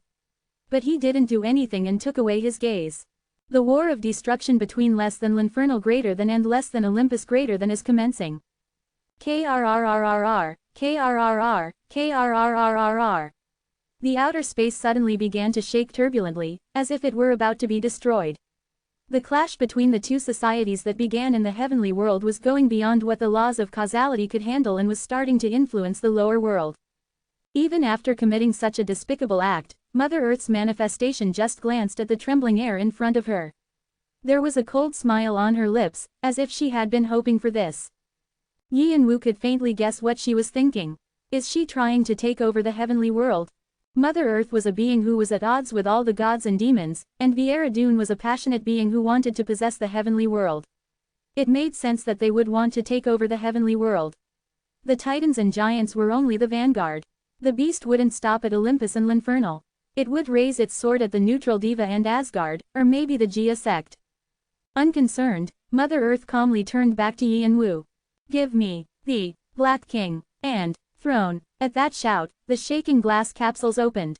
Clack. The ancient species inside walked out with shaky steps.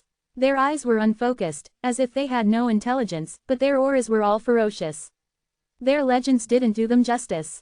Come down, my children. Flash. The interior of the lab was suddenly wrapped in light, and a new power was added to the heavy aura of the ancient species, holy power. It was the power of giants.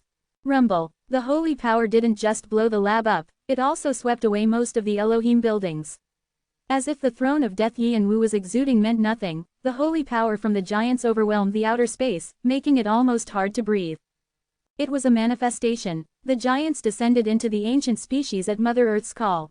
They cried out to the sky. This was the result of hundreds of years of effort from the Elohim combined with Balak's knowledge from the crawling chaos to create monsters. They couldn't demonstrate their true power due to the different concentration of spirit power in the lower world and the constraints set on them. Still, the bodies of the ancient species were sufficient to let them display their abilities in holy power. Swish. Yianwu protected himself with sky wings and barely kept his balance in the face of the storm of holy power. Disbelief spread on his face. So many guys are descending, but Alpharon isn't interfering at all. Then, he realized why the law of causality wasn't stopping them. The death of the Elohim members was a sacrifice, and their divine factors and blood were enough payment to summon the giants here. They had tried so hard to become gods only to end up as sacrifices. Perhaps they would be glad because they died for the gods they served. But he still didn't understand. Alpharon wasn't the kind of person who would keep silent over this. Even if he allowed the occasional manifestation, a manifestation of this scale could ruin the order of the lower world. It wasn't something he'd turn a blind eye to. However, Alpharon's control seemed to have no intention of activating. I don't know what happened, but I heard it's thanks to you that Alpharon's hands are tied. Balak grinned widely, as if he read Yian-Wu's mind. Yian-Wu's expression stiffened. What? Everyone here is grateful to you. Yian-Wu finally realized why Alpharaon wasn't interfering. It's because of the battle against the demonism. When he worked with the demonism to protect Jung-Woo, he'd escaped after leaving Alpharaon immobile on the 36th floor. He knew there would be a long war against the progenitor gods or creator gods, and he thought this would make it difficult for Alpharaon to get involved in his business. This would also be a tool for negotiation with Alpharaon after he completed his revenge. However, his enemies had taken advantage of it. He had been outplayed. Ha ha ha, and I heard you put on quite a performance in the world of the gods that we can't touch. He wanted to see you so badly, I suffered trying to convince him otherwise. Balak laughed maniacally as the holy power whirled around him. Pieces of the crawling chaos that were partially connected to him began to roll on the ground, extending their tentacles. He'll only get angrier if I keep wasting time, so let me introduce him now. My greatest masterpiece. As soon as he finished speaking, the glass capsule Mother Earth's manifestation was sitting unopened. The homunculus inside looked exactly like Jung-Woo, but it was different from the other homunculi. It was darker and stronger, but Yian-Wu had the strange impression that it was like his brother. Just then, the eyes of the homunculus flashed open. Yian-Wu was acquainted with the pupils that appeared. They were the same as the ones that had looked at him from the sky. It was Typhon, the king of the giants and Mother Earth's apostle had appeared. Nice to meet you in the lower world like this, human, Typhon said in Jung-Woo's voice. Everyone, kill that human and retrieve the throne of death. All the manifestations of the giants ran towards Yian-Wu with their violent holy power. Shit, Yian-Wu laughed in a relaxed manner despite their overwhelming auras. He spread his three-layered wings open. It's worked out for the better. He had wanted payback against them and had been nursing some frustration at not having a chance at it. However, this was better since they had come looking for him instead. Didn't they know? This place was already Yian-Wu's territory, the underworld. I'll consume you all. Clack, clack, Yian-Wu hurtled forward with Hades' spirit-eating sword to swallow up the idiots who'd pushed their heads into the tiger's den themselves. Boom! The instant Yian-Wu clashed with Typhon and the others, a violent shockwave spread out, sweeping away the lab equipment and what remained of the buildings. A mammoth column of sand soared up to the sky. Yian-Wu flew over it with his wings spread open. He had assessed that it would be difficult to fight properly in a tight space, and Typhon and the other giants followed him. Behind them, massive tentacles surrounded by an ashy fog grew without any limits out of Balak. Each tentacle was thick and reached higher than a skyscraper, and their round suckers looked menacing. Boom! The sky of the outer space grew more frenzied from their battle. There were thunderous booms as black fire spread. We were correct. Ha ha, there isn't a body closer to a divine human than that child's. Balak roared with laughter as insanity whirled in his eyes. Half of his body had already been taken over by tentacles, and he didn't seem human anymore. With the blessing of one of the most powerful otherworld gods, he'd grown intoxicated by the knowledge and holy power he possessed. He clenched his fists. The end game of his mission to create a divine human was within sight. He had once lost it in the past, and he wouldn't let go of it this time. Once he captured Heaven Wing, his brother, who had died tragically, could return to this land again. Black King. Throne. I must have it. Still drunk on confidence, Balak turned to Mother Earth's manifestation when she suddenly spoke up. He was annoyed that she'd interrupted his fun, but he didn't say anything. There was no reason for him to get on the completed Mother Earth's bad side, now that she was no longer infected. After everything was over, the crawling chaos would acknowledge him and he would be able to receive his legends. In order to have a high divinity, he needed to have status suitable for it in advance. He said to her solemnly, "Don't forget our promise. When we catch him, I'll take the body, and you'll have his soul. I don't know what you mean by darkness and the throne, but you should handle it on your own. For that, your marionettes will have to complete their tasks well. I will keep my promise. Yes, be sure you do. Since your fragile divinity is on the line, you should protect it any way you can so that it's not ruined. Especially since you even swallow the soulstone for it." Balak's tone was sarcastic since they had both worked for the soulstone, only for her to disappear with it. However, Mother Earth's manifestation seemed unaffected. Balak knew she wouldn't be shaken by his words, so he didn't speak further. He spread his hands apart. Everything that belongs to the Elohim has been sacrificed and the laws of causality are whirling like a storm. The giants will bring me the ingredients for a divine human, and the devil army will soon take the legacy the last dragon king left behind. Balak laughed maniacally as he thought of the devil army attacking Laputa right now. There won't ever be another perfect opportunity like this.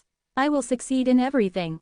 At that moment, space itself cracked, and the area around him shook turbulently. It was a phenomenon that occurred whenever a soul as large as a divine being's was crushed. Is it over? Balak looked with a smirk, thinking things were finished faster than he expected. Something was plummeting to the ground. Thinking it was Heaven Wing, Balak headed over with joy, already thinking of the experiments he'd perform on the boy and how he'd combine it with magic cores provided by the crawling chaos. Boom.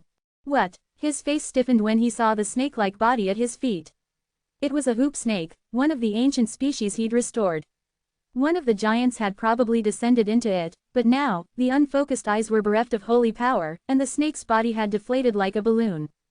Even though the lower world put a lot of restraints on descents, it would have still been difficult for a player to defeat the snake. Suddenly, Balak had a foreboding feeling. Something wasn't right. It's so loud. Yi and Wu frowned at the souls that whirled around him in the sky. Although ordinary players couldn't see then, as the successor of the Black King and the owner of the Throne of Death, he could see the souls in the outer space clearly, along with their deep-seated resentment and grudges. Balak and Mother Earth had committed nothing less than a massacre in Peals of the Great. Everyone had been sacrificed for the sake of the laws of causality. However, even after death, they couldn't ascend to the beyond. They would only be used as materials to support Mother Earth and Olympus. The Elohim players only realized this after they died, so they could do nothing but weep sorrowfully. Unfortunately, their despair and resentment was used as energy for the giants, who'd descended en masse. The survivors of Elohim seemed to have realized something was off, but it was too late. Balak, what have you done to us? My body, it won't move. My strength, all my divine factors are melting. No. As they fought, the Elohim players felt their bodies going stiff. The more intelligent ones realized what it was: spirit powder poison. Balak had activated the poison he'd already fed them beforehand. He was sly enough to successfully poison someone like Jung Woo, who had draconic eyes, so it wasn't that hard for him to poison all the Elohim players. The poison he used was effective in flushing out their innate divine factors and blood, so he could amplify the sacrifice. You dirty-tempered man, how could you use your skill knowing I was coming for the Elder Assembly? If you get rid of them all, who am I supposed to fight? Yi and Wu could see that Fant and the others were enraged. Open corner bracket 5 minutes before hell. Open corner bracket looks like we have that much more work to do. More importantly, things are getting complicated where Master is. Open corner bracket then go there, I'll take this place. Dis Pluto, don't leave survivors. Shannon and Hanryong were flustered at first, but they split up their tasks so they could maintain their upper hand.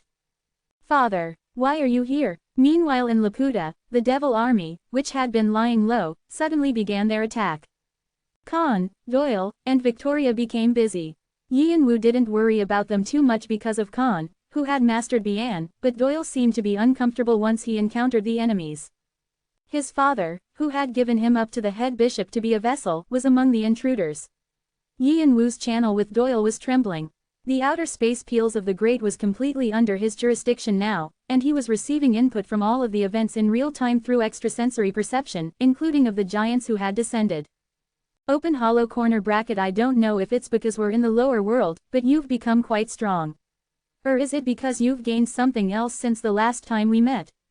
A storm swept around Typhon and pressured Yi and Wu. The other giants surrounded Yi and Wu to clip his sky wings. Rumble. The attack was intense. The Elohim's sacrifice had provided such great energy that the giants could not only descend, but also fully manifest. Open hollow corner bracket. What a good trick. Let's see how long you can keep that up. The giant's manifestation had been blocked from some time. Yi and Wu had used his territorial power to disturb the laws of causality.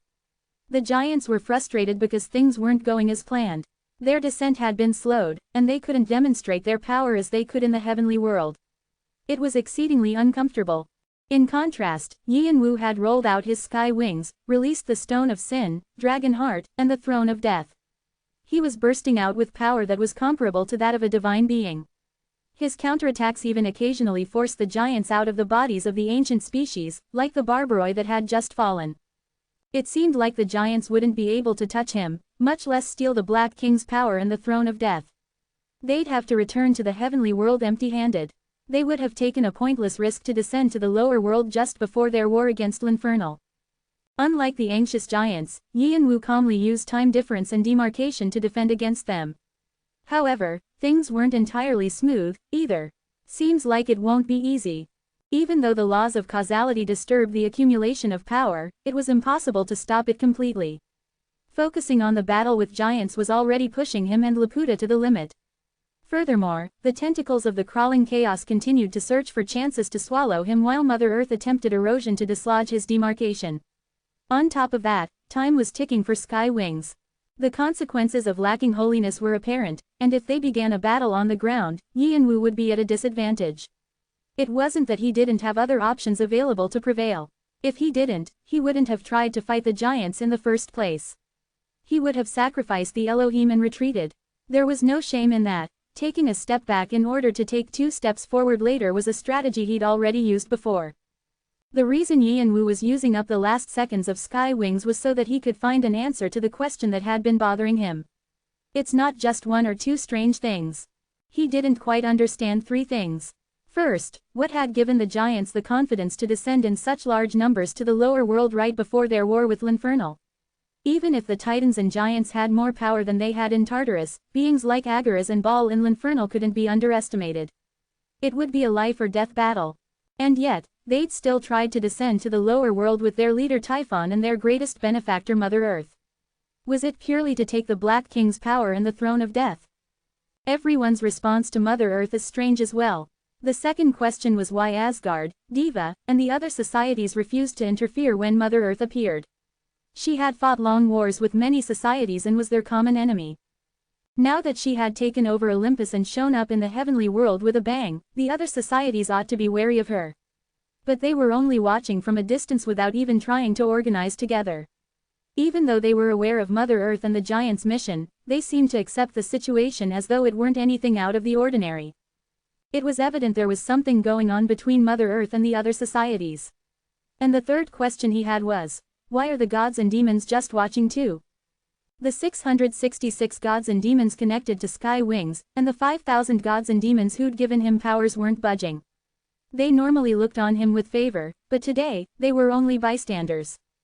Yi and Wu suspected that they wondered whether Yi and Wu was qualified to be the Black King's successor. It was clear that they considered this a test that would determine if he was worthy of being the Black King's successor. Their positions in their respective societies were more important than their personal interest in him, so it was probably difficult for them to act on their own. They were in a different situation from Agaras, who had announced his participation in the war. Still, Yi and Wu had to wonder once more why they seemed wary of Mother Earth but didn't do anything about her presence. He tried to get answers but they continued to be indifferent. The godly society less than Diva greater than will observe how you plan to overcome this hurdle. The godly society less than Asgard greater than is watching your trial.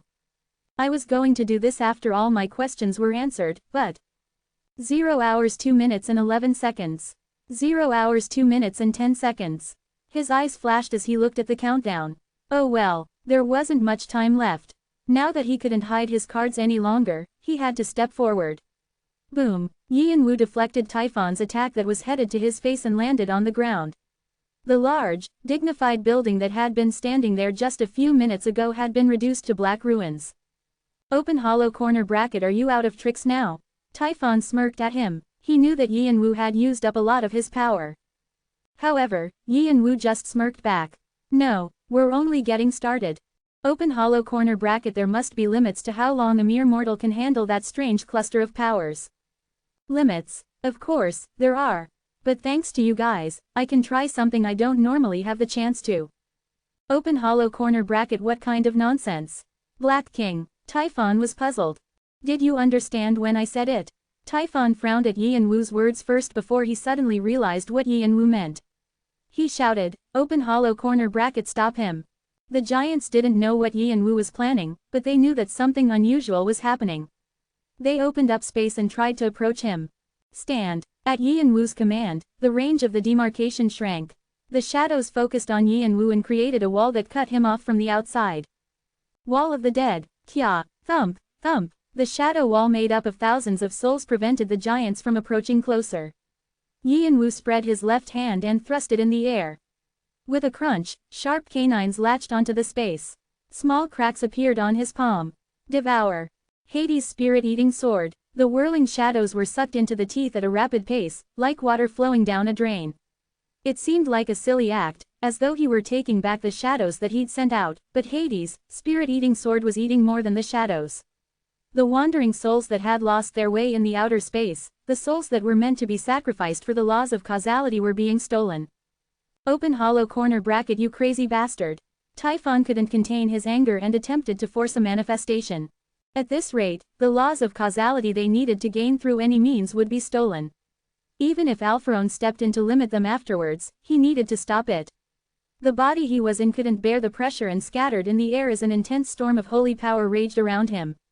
Only a part of Typhon's body could descend, and his great eyes appeared as a gigantic arm ripped through space and struck Yianwu.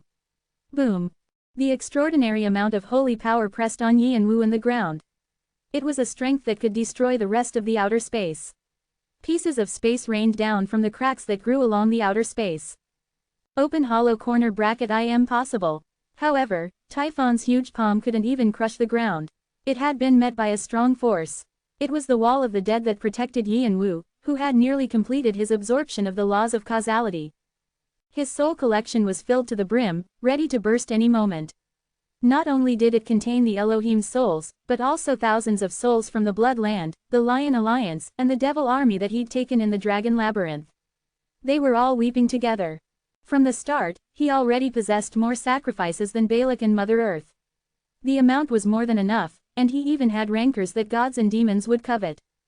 I have a question. Yianwu laughed coldly as he looked at Typhon's eyes, which peered through his gigantic fingers. Typhon's bloodshot eyes were shaking. What would happen if I offered as many sacrifices as your group descent did? Or even more than that. I think it'd like it a lot. Yianwu raised the cast. Typhon's eyes widened with shock. Open hollow corner bracket, stop. Stop, I present all of it. Yianwu pushed everything into the cast of the Black King. So awaken. The three casts began to vibrate rapidly. Black resonance. Open hollow corner bracket, what an amusing thing you're trying to do. Impressive. It's the best of the stupid attempts you've made before. Ha ha ha. Close hollow corner bracket. Yianwu ignored the demonism's laugh, which he hadn't heard since the previous incident. He attempted to awaken the last of the cast that had unlocked options, Fury of the Black King. Clang. He felt something comfortable on his neck, and the tightly wrapped black chains were loosening on his right arm.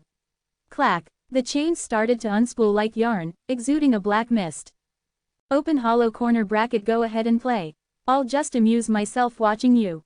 Kikikik. For the first time, Yianwu's hand awakened the true power of the Black King.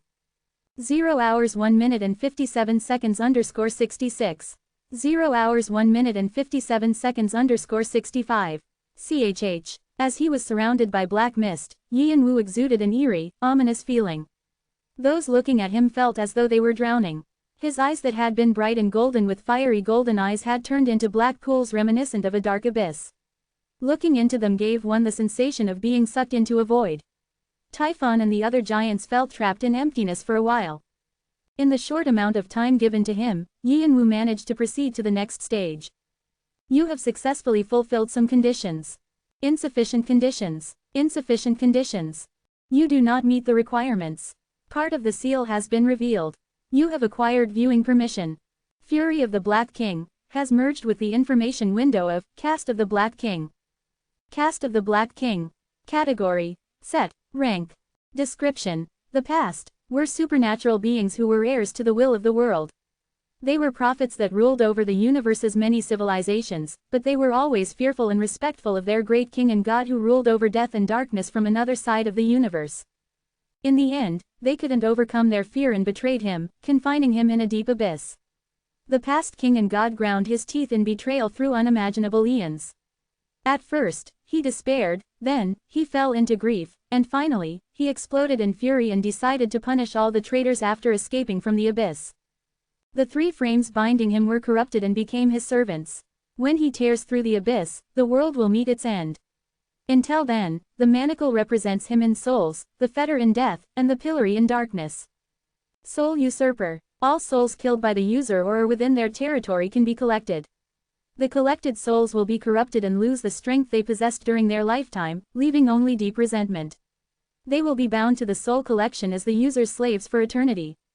The capacity of the collection will increase in proportion to the user's proficiency. Black hexagram, an enhanced form of black evil, consumes the souls in the collection and converts them into dark property energy. The power increases in proportion to the number of consumed souls.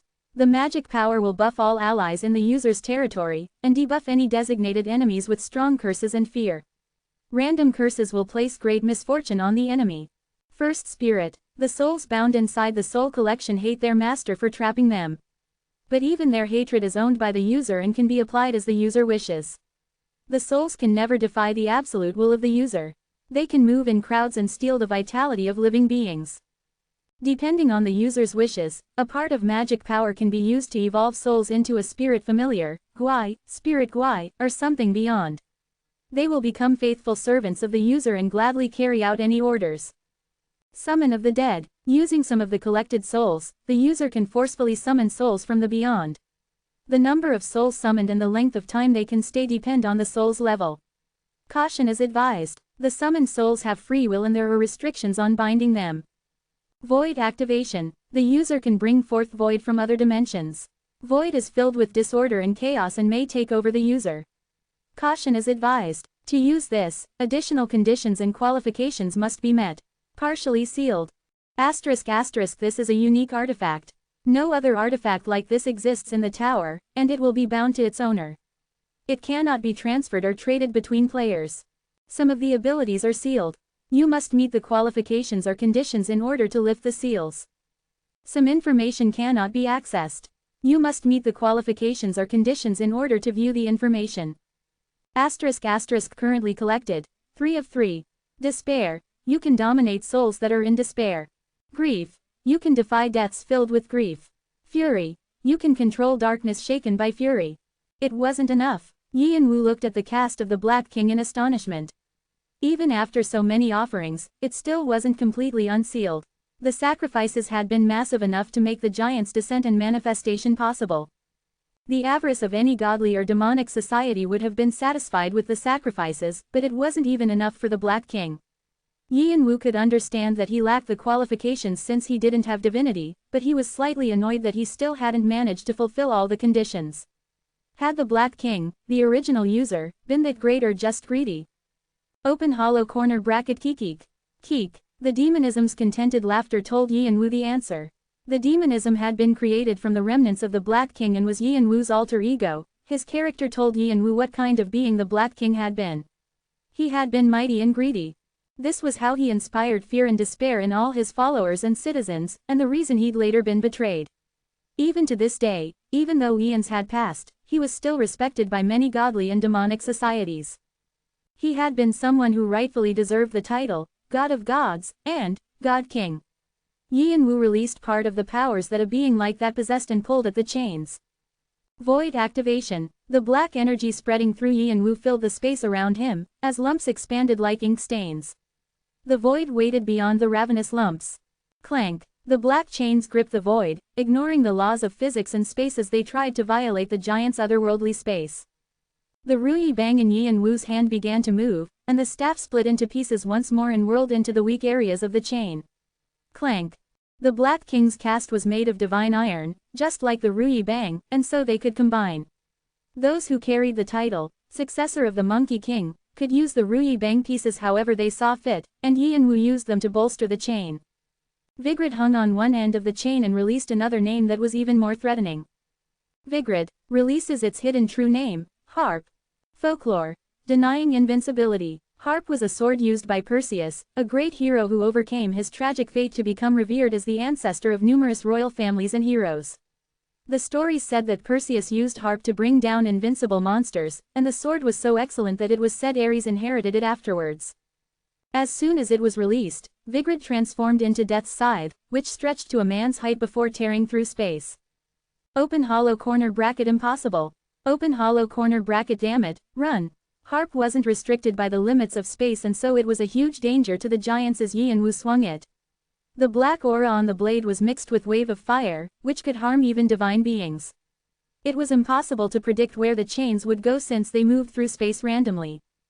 Anyone who was fatally injured or killed would end up being bound as Yi and Wu's subordinate through the function of the Ruyi Bang that was connected to the chains would activate. The giants had come to usurp the throne of death, but now, their lives were in danger.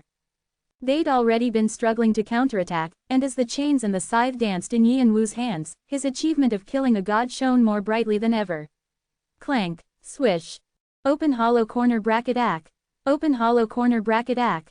My arm, my arm. The number of giants who lost their limbs increased. Open hollow corner bracket. How is this lowly being doing this to us? The giants weren't meekly accepting damage, they also tried to counterattack, and vortexes and flames soared up through the ground. However, they had barely any effect. Swish. Before the attacks could even reach Yi and Wu, the chains cut them off or deflected them. The black energy of the chains wavered like shadows or blazed like black sparks. The dark souls cried out eerily, as if they were laughing as they backed the giants into a corner. Kya, kikikik, kaka. In his coat of darkness, Yi and Wu's control of the ashy souls and black fire as he swung the great chains and scythe reminded everyone of the legendary Grim Reaper who collected all souls whether mortal or immortal. The giants began to step back in fear. Open hollow corner bracket ah. Open hollow corner bracket unbelievable. How can a mortal? Only then did they remember that the mortal they looked down on, from whom they believed would be easy to steal the throne of death, was someone who'd taken the lives of many of their brothers in Tartarus. He was also acknowledged by Hades as the next king. Furthermore, he was the successor of the being all gods and demons of death acknowledged. Open hollow corner bracket mimas. Open hollow corner bracket no. No. When two giants died and new names were carved onto the Ruyi Bang pieces, they erupted in a rage, full of bitterness that they couldn't even approach Yi and Wu. Open hollow corner bracket you dare. Unable to control his anger, stretched the laws of causality once more and released another arm. The attack risked damaging his divinity, and it nearly tore the outer space apart as it reached out to strike Yi and Wu. However, Typhon's massive right arm wasn't able to reach Yi and Wu this time either. Suddenly, space stretched between the two combatants and dark clouds leaked out to create a large wall. You're attempting to do this right before my eyes. You giants deserve to be ripped apart. Dark clouds that could swallow the world appeared, along with dozens of wings. A beautiful face that shone like obsidian revealed itself with a vicious smile. Agaras of less than L'Infernal greater than glowers at Typhon of less than Olympus greater than. Open hollow corner bracket Agaras. The Grand Demon Duke who ruled over the eastern section of the demonic world roared with rage as he looked into Typhon's angry eyes. Don't say my name with that dirty mouth. It's not a name that one of your birth has the right to say. Boom. Agaras ripped Typhon's right hand off with his extraordinary strength and shouted at the sky. Come, my faithful army. Black meteors rained down from the sky. Each one was a transcendent being with vicious powers that could devour the world. It was the East Demon Army that was known for following Agaras through many dimensions and invading worlds before the tower had been closed off. A few of the 72 demon kings of L'Infernal were among them. They rushed down to the outer space on the path that Agaras had opened and stepped on the giants who dared to pick a fight with them. I'll show you who owns that child, and what the price of taking my precious treasure is. Rumble. Agaras exploded with insanity and demonic energy as he rushed towards Typhon. The war between the two societies was now proceeding in both the heavenly world and the lower world. Clank. Yi and Wu pulled at the chains as he watched the battle between the East Demon Army and the giants. He had used the laws of causality that were left over after he awakened the caste of the Black King. He hadn't been sure that it would work, and so he was surprised when the East Demon Army appeared. It seemed that Agaras had taken care of the rest of the laws of causality. It would have been difficult for him even though he was a Grand Demon Duke. Had he been that infuriated by Jung Wu's homunculi? Thanks. Yi and Wu expressed his thanks to Agaras, who had once been his enemy but was now his ally. He swung through space with Vigrid, and an abyss opened to reveal Mother Earth and Balak. Mother Earth's manifestation read Yi and Wu's flow of energy. She quickly extended her hand, but space opened next to Yi and Wu and the bone dragon appeared to block her. Open corner bracket I never liked you. The Summer Queen was glaring at Viera Dune in annoyance. Rumble. The aftermath of the powerful energy kindled again, but Yi and Wu managed to sweep it aside and used Blink to approach Balak. What? Die. Balak's eyes widened at the sudden development, and he swung his tentacles as Yi and Wu's hand reached his neck. He released spirit poison powder at the same time, spreading a thick fog around them. However, the chains lashed out from Yi and Wu's hand and cut the tentacles off. The black fire of the shadows instantly burned the poison away. None of his attacks managed to stop Yi and Wu, who grabbed Balak's face and hurled it to the ground, crushing Balak's skull and making his face collapse into itself. Boom! An intense shockwave made the area around them quake. 0 hours 1 minute and 0 seconds _01. 0 hours 1 minute and 0 seconds _00. 0 hours 0 minutes and 59 seconds _99. 1 minute had passed. That was all the time needed to awaken the Black King's power and kill Balak. Father. Doyle looked at the trespassers in Laputa with a stiff expression. Khan stood next to him with a grave face. 5 minutes ago, as they were in the process of subjugating the Elohim, a portal appeared in the air and players had begun to descend. Laputa's protective magic had activated to chase the trespassers away, but since Laputa hadn't been completely repaired yet, its barriers were still weak. Moreover, since the trespassers were bishops of the Devil Army, it was difficult to stop them. The face that led the trespassers were familiar to Doyle and Khan: Black Skull, Doyle's father, and the Devil Army's third bishop. When the head bishop said he needed a vessel for the heavenly demon, Black Skull had willingly given Doyle up. It's been a while, son. Victoria watched the unwelcome reunion of father and son from behind. She moved her lips slightly and shifted her magic power so she could use it at any moment. Open hollow corner bracket no. Not now. Wait, Victoria. However, Khan used open speaking to stop her. Victoria turned to him, but Khan shook his head gently to tell her not to get involved. Victoria was confused, but at that moment, Black Skull shouted at Doyle with a sad face, "You've forsaken the opportunity to become another personification of the great heavenly demon. And not only that, you're an apostate. Do you know how much my heart broke when I heard that?" Black Skull knew that Doyle had cut his channel with the heavenly demon and was now connected to Yi and Wu. However, Doyle only frowned, as if he considered his father's face despicable. "Don't make me laugh. I've known for a long time that any love you had for me is now gone." Black Skull looked at his prickly son with a sad face, and sighed, biting his lower lip. Khan, who knew what had gone on between the father and son better than anyone, clenched his fist. Like Victoria, he was also ready to pull out blood sword, but part of him was full of complicated emotions. He thought of his father, Ivan, whom Yi and Wu was keeping in his shadow. "Let me know if you need him. I'll pull him out whenever you want. Will he be in pain if he's in there? Time flows differently inside, so you don't have to be concerned. Currently, he's in a comatose state. He won't even recognize that he's trapped. Later I'll see him after everything." Iron Lion Ivan and Black Skull, how much suffering had their greedy fathers caused? The traumas of their younger days sometimes returned to suffocate them. No matter how much they resolved to get rid of the feeling, it wasn't easy. He did say he'd meet Ivan after the battle was over, but a part of him didn't know if he could face his father and pretend nothing was wrong. He wanted to avoid the meeting forever. He couldn't imagine how shocked Doyle was to see his father appear so unexpectedly. Even though Doyle was more mentally stable now that Khan was by his side and Yi and Wu was supporting him, Khan's knowledge of Doyle told him that he was shaking inside despite his strong demeanor. Khan was also aware of Doyle's deep-seated fury. "If something happens, we'll attack." Khan felt Yi and Wu's energy being shaken by the Elohim and quietly began to move behind them. With the Elohim crushed, it was obvious who their next opponents would be.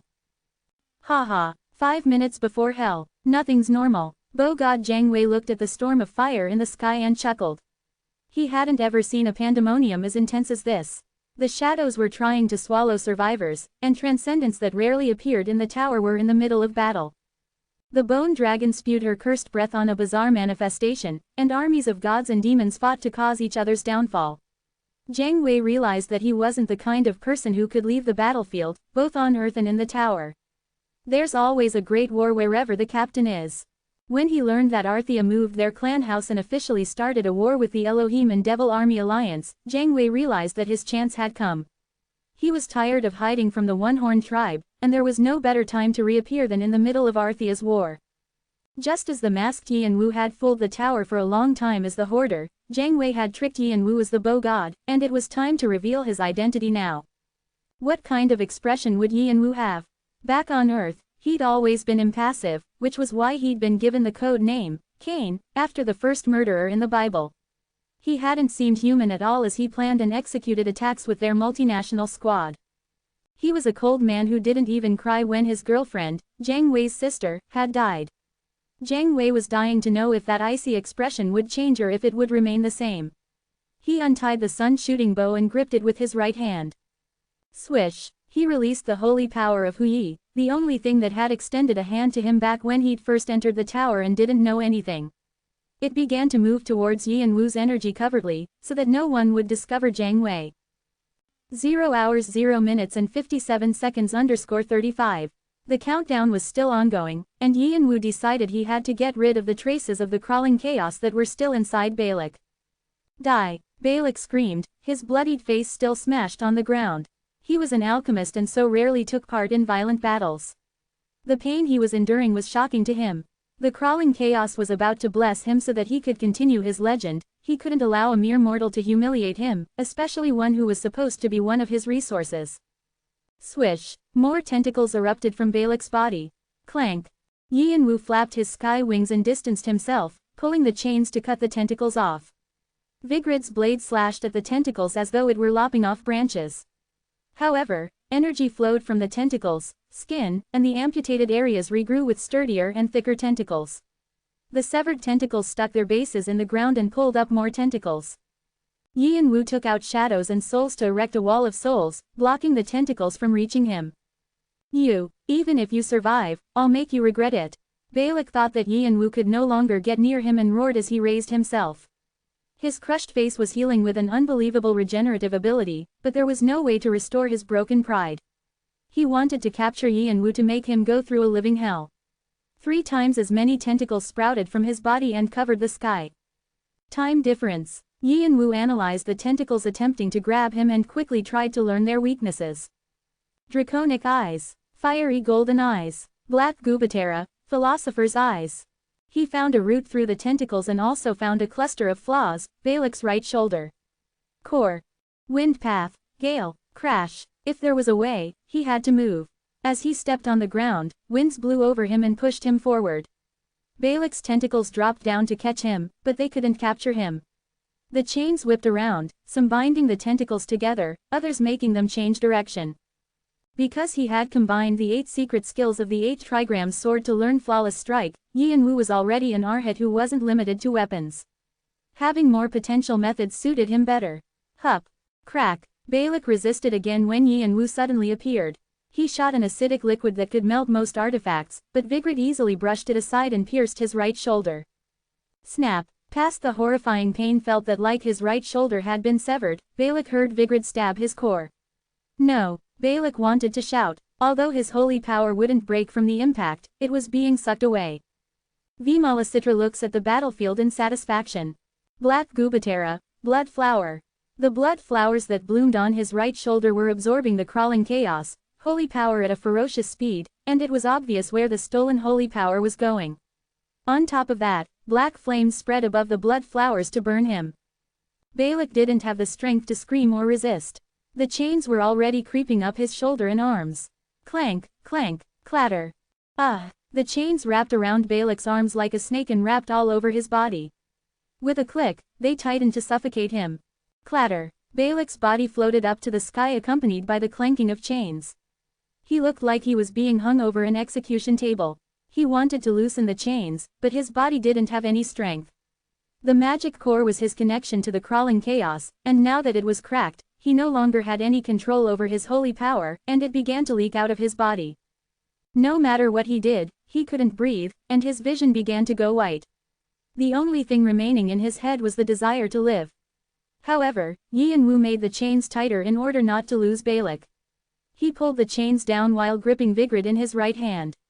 He moved efficiently to cut off Balak's remaining limbs and tentacles. The burnt tentacles squirmed, trying to heal, but the flames had entered them, burning off the remnants of holy power. Balak opened and closed his mouth from the pain of being strangled, the pain of being burned, the pain of his limbs being severed, the pain of his holy power exploding, and the pain of the poison eating away at his body. It was as though he were experiencing every type of physical pain that ever existed. It didn't matter how much he tried to control his senses. Yi and Wu made him undergo a new kind of pain each time. When he learned Mugong from the martial king, Yianwu also learned about the structure of the body, as well as acupoints and pulses. He knew exactly how to make Balak suffer. All that was left was Balak's head and his crushed torso. The tentacles that tried to swallow the Elohim had peeled off like leather, and they were unable to perform their function. However, they hadn't completely stopped moving since there was still some holy power left. Even if they wanted to die, they couldn't. The immortality that Balak thought was a blessing had become a curse. Just kill me. Balak pleaded for death, but Yianwu just scoffed coldly. You're already crying just from this. Pathetic. Don't even think you can die unless you give up all the information and knowledge in your brain. And after that, you'll be used as a test subject. Bodies that have been taken over by otherworld gods are hard to find in the tower. I want to try some things on you. Brahm and Bu would be happy to have him. Brahm would have a body which he could use to harvest precious materials for alchemy, while Bu would have a soul that could add to his knowledge. Balak wouldn't be able to die easily, and Yianwu wanted him to suffer eternally even after death. Even if Balak lost his identity, Yianwu could resurrect him again. And don't say you're tired from this. Jungwu's exhaustion was beyond what you're experiencing. Balak was only suffering from physical pain, but Jungwu had to watch his comrades leave and endure the psychological pain of betrayal. Is it possible? Balak's eyes widened as if he'd heard something unexpected, but the shadows that were at his feet stretched up and swallowed him. For the time being, he would be trapped alive in the dark to dry up his mind. 0 hours 0 minutes and 9 seconds _59. A half-cracked magic core, still exuding its eerie energy, was all that remained in Balak's place. Yianwu stretched out a hand to the magic core with a slightly grim expression. The Elohim, Titans, Giants, Balak, and Mother Earth had been headaches, and the battle was still ongoing outside, but they were only chess pieces. There was another being who was in control, the crawling chaos. Yianwu needed to find out what he was. As soon as his hand touched the magic core, he felt the world around him stop. Whoosh. It was completely different from time difference, which didn't stop time but rather made his consciousness speed up. In this case, the world really had paused, including the countdown at 9 seconds and 59 milliseconds. An omnipotent territory had been activated. Yianwu felt the world grow dark, as if ink had been splashed on it. Darkness that was unlike the darkness Yianwu used wrapped around him. A great being wavered in his vision. It opened its eyes. Who are you? It stared directly at Yianwu. Yianwu suddenly felt an intense pressure. When he'd first met Hades and Poseidon, his soul had shrunk from their overpowering intensity, and he'd felt a fear that made his body contract. What he was feeling now was even worse than that. It was like he was facing a massive world. Yianwu could release the throne of death and had strength that equaled that of a divine being whenever he used the Black King's power, but he still wondered how there could be an existence like this. Was this the immensity of a cosmic being who could escape the eyes of gods and demons? But this is only a part of it. The being in front of him was only one side of the crawling chaos. The being was pausing time, which was on a different level from precognition or making prophecies. It meant that its strength resided in the third or fourth dimension, where time flowed. However, he couldn't sense the being using any holy power or strength. It was twisting the laws of the universe with only its will. Its true form was likely something that he could never imagine. He was only seeing the tip of the iceberg. I asked, who you are. When Yianwu glowered without any response, the crawling chaos projected his thoughts again. It spoke clearly and slowly, in case Yianwu hadn't heard it, and there was even a slight annoyance in its tone. It was understandable that focusing on an insect-like existence was stressing it out. Yianwu turned his head and glared at the spot where he thought its eyes were. He raised his sky wings higher than ever because his soul was shaking from the being's thoughts. That's my question, crawling chaos, what are you? Why are you in every direction I turn? Bu, Faust, the Emerald Tablet, Calatus, Balak, Mother Earth, Valdebek, the ruins of the giant species, was it mere coincidence that these were all related to the crawling chaos? Yianwu didn't believe in coincidences, which was why he was looking for a chance to contact the crawling chaos. There were just so many things he wanted to ask. Why can you use abyss? But the crawling chaos projected his thoughts as if he wouldn't allow a mere microbe to ask questions. Abyss is where he is trapped, and also, it belongs to him. Not something for a microbe to use. Yi and Wu could read the curiosity and rage in the crawling chaos, thoughts. He understood something right away. Yi and Wu's eyes darkened. This being knows who the Black King is, as well. He knew the Black King was the god of gods and the origin of all gods and demons of death, but Yi and Wu had thought of him as a conceptual god like Mother Earth, someone who was only relevant to the godly and demonic societies that he knew. But the crawling chaos, who had no contact with the gods and demons of the tower, also knew who the Black King was. And it didn't simply just know, it seemed to respect and admire the Black King. Who is the Black King? We are searching for him. The crawling chaos, thoughts continued. It continued to speak mysterious words. But we cannot find him in the abyss and in your nest. In that instant, Yi and Wu sensed the being's eyes narrow and focus on him despite the darkness that surrounded them. It was the gaze of someone who had discovered something they couldn't understand and wished to examine it closely. But you're here, it seemed like it wanted to say, you were here. You shouldn't be, but thoughts poured from the crawling chaos, and Yi and Wu felt like he was going to be swept away even with his sky wings raised. He felt like his existence would be taken apart as soon as he slipped in the storm of thoughts. Who are you? But because Yi and Wu was within the flow of thoughts, he could better grasp the crawling chaos, meaning. The crawling chaos, no, multiple otherworld gods are searching for traces of the Black King. They were looking here, in the tower. They attempted to approach the tower, which they find difficult to recognize. However, they failed every time because of the various defenses. There was no way the gods and demons in the heavenly world would be pleased to see the otherworld gods enter their territory. Neither would Alpharon, who protected the tower. Instead, it turned to mortals to find another method and met me. Is that what this is? At first, it seemed like an easy thing to understand, but Yi and Wu's thoughts became muddled. Who was the Black King? Everything he'd learned had been shattered. It seemed that the Black King was behind all of this, but there was something more fundamental, his brother, Cha Jung-woo and his missing soul. Before Calidus had fallen, he said, where it's supposed to be. In a deep abyss, an egg where darkness and confusion have merged. The place where countless beings come to life and die. That thing, that place. Anyway, there are many words to describe this, but we commonly call it emptiness or darkness. Just as salmon return home after they're fully grown, your brother followed his instinct and returned to his origin. Do you think it's a coincidence that the Black King's inheritance was passed down to you? Or that your brother had the talent of perfect adaptability and was chosen by me? If you want to find Jung-woo's soul, although I don't know if his soul is still at the place that swallows everything, but if you want to find it, return to darkness. Your path will be there. Instinct, his brother's return to darkness, the crawling chaos, search for traces, and the powers Yi and Wu possessed, all these things were intertwined, but where did they come from? Why did this come to me? Yi and Wu looked at the object that started it all, the chains wrapped around his right arm that connected to a manacle, the despair of the Black King. At first, he thought it was a random reward for making a significant accomplishment in the tutorial, but when despair absorbed Zeus' astrape at the Olympus treasury, he realized that something was off. And now, he was here after collecting the entire set. Yi and Wu realized that the despair coming to him hadn't been a coincidence, just as Calidus said. The tower's system was created to reward players based on a careful analysis of the player's accomplishments and contributions. It wouldn't only consider past but also potential future accomplishments. This meant the despair of the Black King had always been fated to go to him. It just happened faster than expected. I need to find Akasha's snake.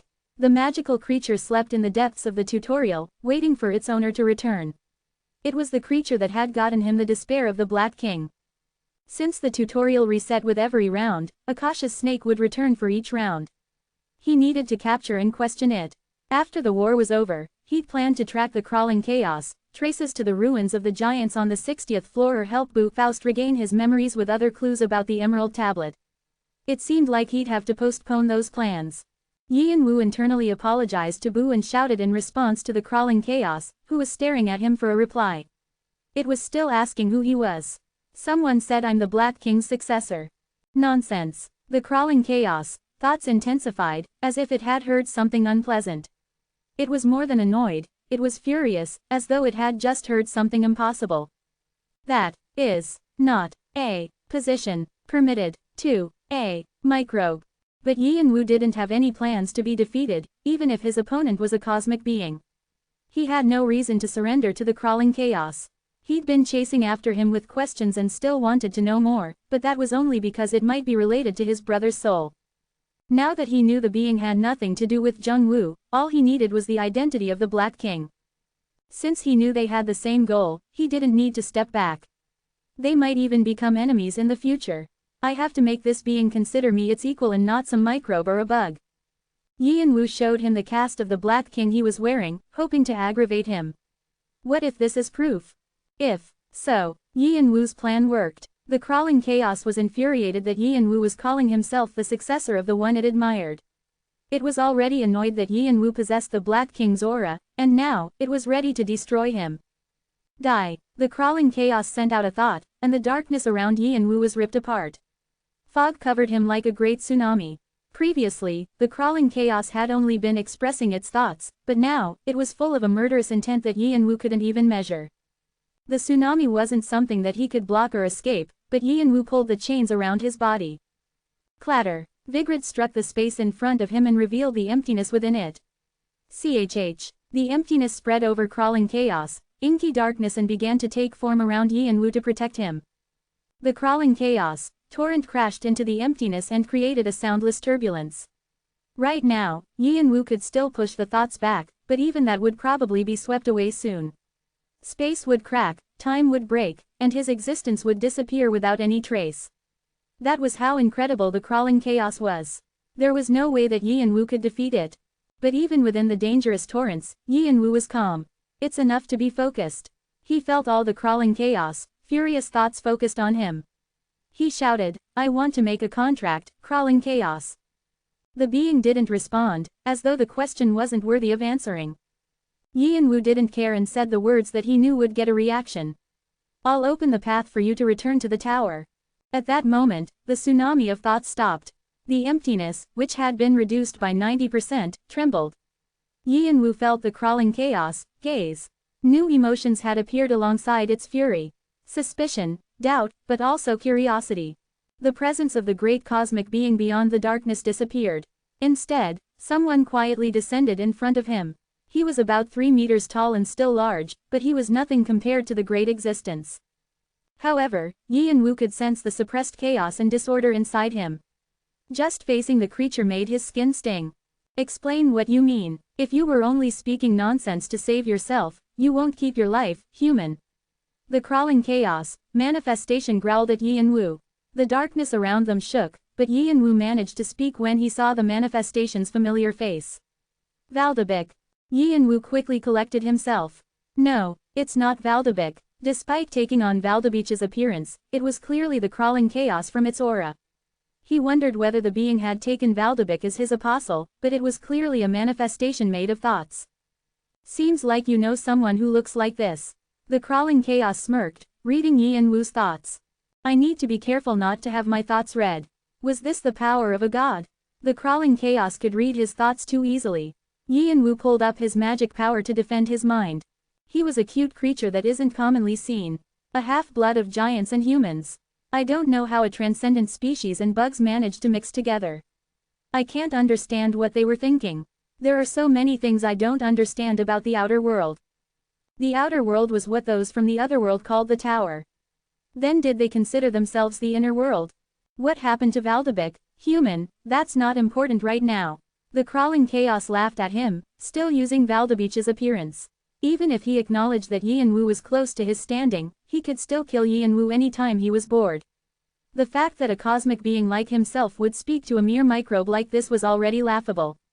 If it weren't for the emptiness or the Black King, he wouldn't have been interested at all.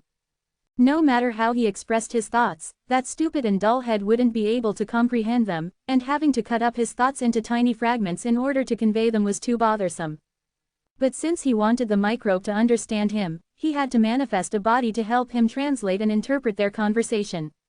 He crossed his arms and narrowed his eyes. So, what is the deal you want to make? You'll create a path for me to return to the tower. What could a little human offer him? If Yin-woo was wasting the crawling chaos time with something useless, the being wouldn't forgive him.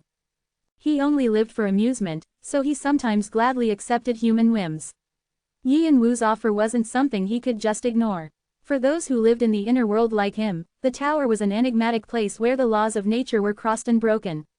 It was theoretically possible for an interdimensional world of multiple universes to exist there. However, since nature naturally resisted the energies of the world, it was impossible for the tower to maintain a stable state. Some ordinary transcendents lived in the tower, but a few divinities equal to him were also trapped inside like cows and pigs on a farm. It was impossible to think that beings like them, who had existed since the beginning of the universe, would be trapped in this way. Most importantly, it has his traces. He was the laws of the universe, and there was no way to cross him. In the end, they'd used tricks to bring forth emptiness and trap him within it. The beings of the inner world had suffered for eons without knowing how to find him. It was a surprise to find his traces in the outer world that their senses couldn't penetrate, a place so small and remote that the beings of the inner world had no interest in it at all. The crawling chaos, who was omnipotent, wasn't an exception to this. He and the other gods had extended their holy powers and abilities to reclaim his traces, but they failed. It was true that the tower was full of little microbes, but there were great beings there as well who easily matched them. It was a shocking revelation to the beings of the inner world. It was already a strange thought that mortals and immortals would live together in a cramped space, and there were even beings like them struggling to come out. On top of that, the interior of the tower had some kind of barrier that kicked their powers out. It was a bit difficult to attack it directly. If the beings of the inner world worked together and officially invaded, they could take over the tower easily. However, at the same time, they would be unsealing the great beings within the tower and risk losing the traces of the Black King. This was why the crawling chaos had switched tactics to use the mortals that sought him. Annexation would be hard, but he believed that if he continued to poke holes with a needle, he'd find a way to enter the tower. It was a mundane and time-consuming process, but what did that matter? All they had was time. In fact, it had become a source of amusement for the crawling chaos, as he'd been feeling a sense of ennui lately. Also, at the beginning, he'd met some decent beings. Transcendental species like giants and dragons had taken an interest in him. They had an innate divinity, but they were fated to fall one day, making them perfect for him to play with. However, those toys ended up failing too often and eventually disappeared. Only humans, who were nothing more than trash, were left. He was beginning to get bored and annoyed, but now a human who was related to him had appeared, saying impertinently that he'd open a path for the crawling chaos. How did he plan to do it? Could he do something they had put so much effort in but failed? Emptiness. The crawling chaos had a questioning face. And the Black King's power. Those two will be enough. The crawling chaos frowned at Yi and Wu's response. Explain properly. Do you think a riddle like that will work on me? If I explain it to you, then what will we have to exchange after? You think I should allow myself to be betrayed by beings like you who see humans as bugs? You could be trying to make fools out of. Read me. Can't you tell whether or not I'm telling the truth? The crawling chaos scowled. This was an infuriating human. He had been trying to analyze the human for a while, but the human must have set up some mental barrier because he couldn't read him. However, a part of the vestige still appeared through his consciousness, which was what Yi and Wu meant. Truth. It was true. Yi and Wu knew a way for them to enter the tower, something they never believed they could do. The story is different. The crawling chaos smoothed out his frown, looking at Yi and Wu with an expressionless face now. His words were emotionless to the point of being almost robotic. And your condition? The emerald tablet. The crawling chaos was puzzled. I want the original. Yi and Wu's eyes flashed. If he had the emerald tablet, many things would become possible. The mortal Faust had taken over the demon Mephistopheles, Balak had restored ancient species, the Eridune had become Mother Earth. Even Brahm had marveled at the new system of knowledge. Yi and Wu already had a part of the emerald tablet that he'd taken when he invaded Walpurgisnacht. Thanks to it, a part of Bu's memory had returned, but he only had a fragment of something much greater. There were too many missing parts, and if he possessed the entire thing, he would grow exponentially. He would be able to control the puzzling stone of sin and help Brahm and Bu to grow faster. Most importantly, he'd have more possible ways to bring Jungwoo back. He already had the clones Balak created and the vestige body in the pocket watch. Yi and Wu's yearning for the emerald tablet had grown desperate. And most of all, I'll learn how to approach the darkness of Black King. He would know how to get to the darkness where his brother's soul was buried and find a way to deal with emptiness more easily. The emerald tablet wasn't an item he could give up. The crawling chaos had shared the tablet with Faust and Balak, which meant that he owned the original. It might even be a book of his own knowledge. You want the original revelations. Revelations. It seemed that was what the otherworld gods called the Emerald Tablet. Correct. Yi and Wu nodded with expectant eyes. However, he only received a cold response. Impossible. Yi and Wu's expression turned hard. Why? The revelations aren't mine. What? I don't have the authority to handle the Emerald Tablet. It was an unexpected reply. Yi and Wu stiffened. But you, are you talking about the things I gave to the microbes? Funny. Anyone can speak about small sections of the revelations.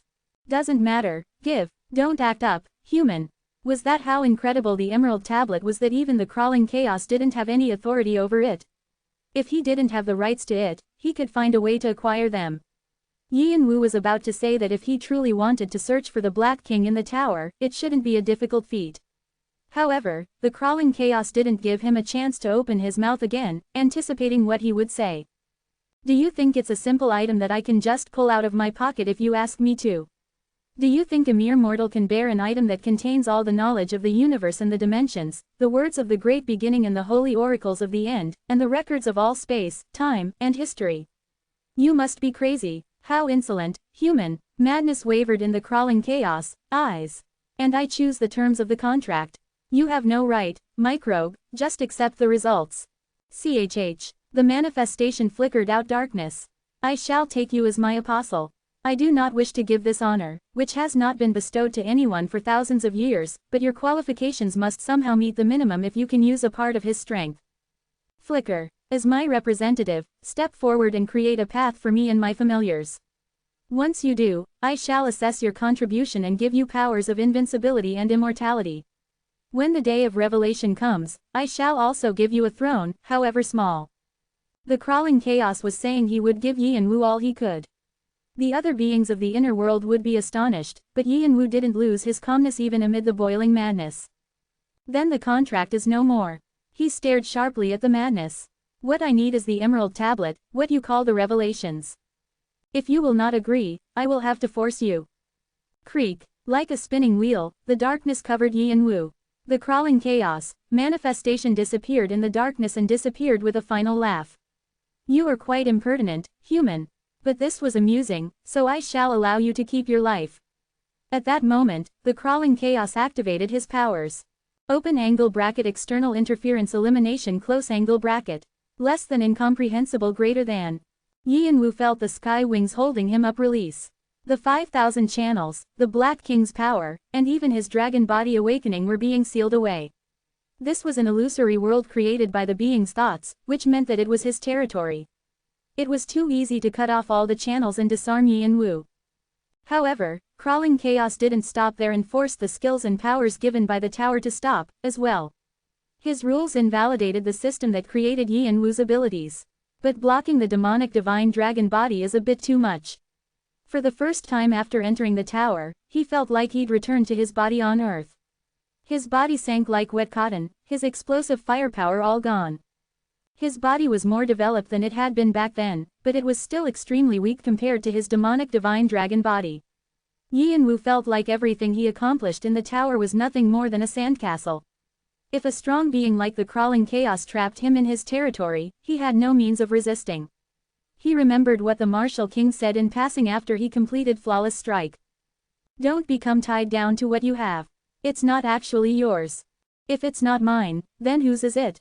It's what the tower has given you. Yi and Wu had been puzzled. Is the thing on top of your shoulders empty? Think about it. Is any of this really yours, or has it been fixed by the system? Oh, what do you mean? Oh. Okay, let's put it this way. Skills, powers, and stats, these are all from the tower, but what if they're suddenly taken back? Yi and Wu was startled. That hasn't happened yet, but you never know what the future holds. Don't become feeble overnight after such an incident occurs and prepare for it beforehand. How? It's obvious. The Martial King smiled mischievously. Change it. Not yourself, but the world. Skills and powers were a system set by the tower, which meant that Yi and Wu needed to create a system of his own. Yi and Wu had never forgotten this lesson from the Martial King. Skills and powers came from external forces, but strength that grew from the inside could never be taken away. Divinity was no exception to this. And what he created to materialize this internal energy was Mugong. Mu, described physical training, and, gong, was the mental cultivation that led you to new heights from that training. The consciousness that rose from it made you skilled, and you progressed from master to expert to arhat, then went beyond them to reach an unimaginable peak. This consciousness would become a platform that fixed you to the ground while allowing you to become a unique cog in the wheel of the sky. In the heavens and below, I am the most honored. The entire world is in agony, and I will bring it peace. You are the most special in the world, and only you can change the trembling world and be at peace. Etching your thoughts onto the world and altering it as you wished was a peak called the realm of transformation in the one-horned tribe. Moving the laws of the word according to your will is only the beginning of the arhat peak you are walking on. Yin Wu emitted his thoughts to the outside. In that instant, light shone down in the dark world and embraced him. His thoughts had materialized. Now that he had regained his wholeness from within it, Yin Wu grabbed the air and twisted it, warping the crawling chaos, power. His thoughts were nothing compared to the beings, but it was enough for him to escape. Boom! Yin Wu was flung back out to the world. His paused time began to flow again. The cut channels were quickly restored, and sky wings also returned. 0 hours 0 minutes and 9 seconds _ 59. 0 hours 0 minutes and 9 seconds _ 58. The timer began to move again. He had less than 10 seconds left. He needed to finish this within that time. Where are you going? Along the cracks of space, crawling chaos, tentacles moved to grasp Yin Wu. Demonism. Open hollow corner bracket. What a bother. But it's been fun to watch, so I'll help you in return. Kikikik. Yin Wu attempted to pull forward the demonism resting in his unconscious and merge with it. He had 5 seconds left, and he planned on defeating the crawling chaos within that time. Yin Wu's consciousness was withdrawn into the demonisms. But this time, he didn't disappear completely. Now that he firmly controlled his mind this time, he felt like he blended with it instead of being overwhelmed. Open hollow corner bracket. Ooh. You've grown a bit. I can use more power than last time. This is nice too. With the demonism snickering laughter, an extraordinary number of thoughts spun like a typhoon. Whoosh. Is that it? The bow god Jiang Wei's eyes widened. From a distance, he could see Yin Wu flapping his wings to escape the collapsing buildings, pursued by gigantic tentacles larger than most buildings. Open hollow corner bracket. What? Open hollow corner bracket. Crawling chaos. This is different from what you promised. Open hollow corner bracket. Keg. Open hollow corner bracket. Damn it. The black energy turned over the ground like an incoming tidal wave, and the giants who were in its path shouted with frozen expressions. However, the tentacles didn't care. After a couple of giants were injured, those who recognized the danger of the situation quickly began to run from the battlefield. Open hollow corner bracket. Ha ha ha. An otherworld god. To think you'd bring one from the smoldering emptiness at that. Mother Earth, you've gone too far now. The leader of the demon army burst out laughing at the black wave. This is an infringement of the promise. Boo. Mother Earth, who had taken on the appearance of the head of Walpurgisnacht, the Witch of Stars, expanded her body and let out a thundering cry at her former ally, the owner of the tentacles. Above it, the bone dragon spread its wings open, prepared to spew a cursed breath. What a mess. Jiang Wei couldn't contain his laughter as he watched. He was holding his breath to hide his presence, but it seemed it wouldn't matter even if he made a sound. With all those monsters thrashing about, who would care about a tiny being like him? The Elohim's outer space was already nearing collapse from the clash of so many transcendents. Cracks were appearing in space, followed by earthquakes. It was unnecessary to hide his presence in this confusion. Mortals were barely holding on to their lives and pleaded for mercy to the gods they served, but no one tossed them any ropes of salvation. The gods were indifferent to them. That's just how the world is. It had been so on the day Jiang Wei lost everything. He hadn't even expected any kind of rescue. He hadn't wanted anything too impossible. He had only wanted one simple thing, a small act of generosity from the one he once called Captain. But that hope was dashed, and he lost everything. Open hollow corner bracket. Prepare, child that is like me. When he was left alone in the world, a divinity in the Chan sect known for the folklore of shooting the sun, Hui, extended his hand to Jiang Wei. Jiang Wei managed to enter the tower after grabbing that hand and began a new life. It wasn't a life with a purpose, but a life he chose because of his sister's dying words to stay alive. His life took on a new purpose when Cha Yin Wu, the man he once called his captain, appeared. At the moment, he was demonstrating great strength on the battlefield that swarmed with gods and demons. Even if they were restricted by the lower world, it was an incredible sight. Jiang Wei was aware that although he was the equal of a member of the Nine Kings, he was far too weak to join that battlefield. But that's not all. He crouched on the ground and notched a white arrow on the bowstring of the sun-shooting bow. They were artifacts he'd received from Hu Yi that never lost their aim and always hit their target. The arrow was pointed at Yi and Wu, and Jiang Wei felt time slow. He had no intention of clashing directly with Yi and Wu, who had killed the Gluttony Emperor and Magnus. In the past, his captain had taught him a clear lesson: you had to quickly recognize the parts that were disadvantageous and abandon them. It was the only path to victory, and this lesson helped Jiang Wei rapidly gain his position in the tower. It applied even now. Yi and Wu was busy dealing with the great beings, and he had no idea Jiang Wei was targeting him. Jiang Wei specialized in long-range attacks, and he knew Yi and Wu better than anyone. This was the perfect chance. Clatter. Just then, he saw Yi and Wu pull the chains. As soon as the coordinates appeared at the end of the arrow, Jiang Wei let go. The arrow of light shot through the air and the slowed time returned to normal. Jiang Wei immediately retreated. Even if he missed his target, he needed to leave out of fear of being caught. However, he was sure the arrow of light had pierced Yi and Wu. Suddenly, thunder boomed in the sky and red lightning poured down, neatly splitting the arrow of light in two. Rumble. Jiang Wei stopped retreating. The white arrow had been split, but he hadn't felt any presence. He put his questions aside and instantly turned to notch another white arrow. Boom! A large shadow that was about 2 meters tall fell to his spot. The ground trembled and dust floated up in the air. Blood-red lightning, the same color as the lightning that split his arrow of light, crackled and sparked. Jiang Wei shot the white arrow at a target he couldn't even see. In an instant, the arrows of light divided into hundreds of arrows and pierced holes through the dust. Ha! The attacker only snorted, as if asking if this was all he had, and blasted lightning once again that tore through the arrows and blew away all the dust. As the air cleared, Fan charged towards Jiang Wei with a bright smile. I didn't think I'd see you here. Ha ha. When Fan sensed him accidentally, he thought Jiang Wei was like an oasis in the desert. He'd been bored because Yi and Wu was handling all the powerful beings. But now, not only would his boredom be alleviated, he even found the enemy of his tribe that they'd been chasing for the past few years. He didn't know why Jiang Wei had targeted Yi and Wu, but he didn't want to know. All he had to do was crush him, and that was enough. Rumble. How annoying. Jiang Wei, irritated that his opportunity had been wasted, tossed the sun-shooting bow down and quickly pulled out 2 white arrows as though they were daggers. The martial king's son, the one-horned tribe, will be more annoying now.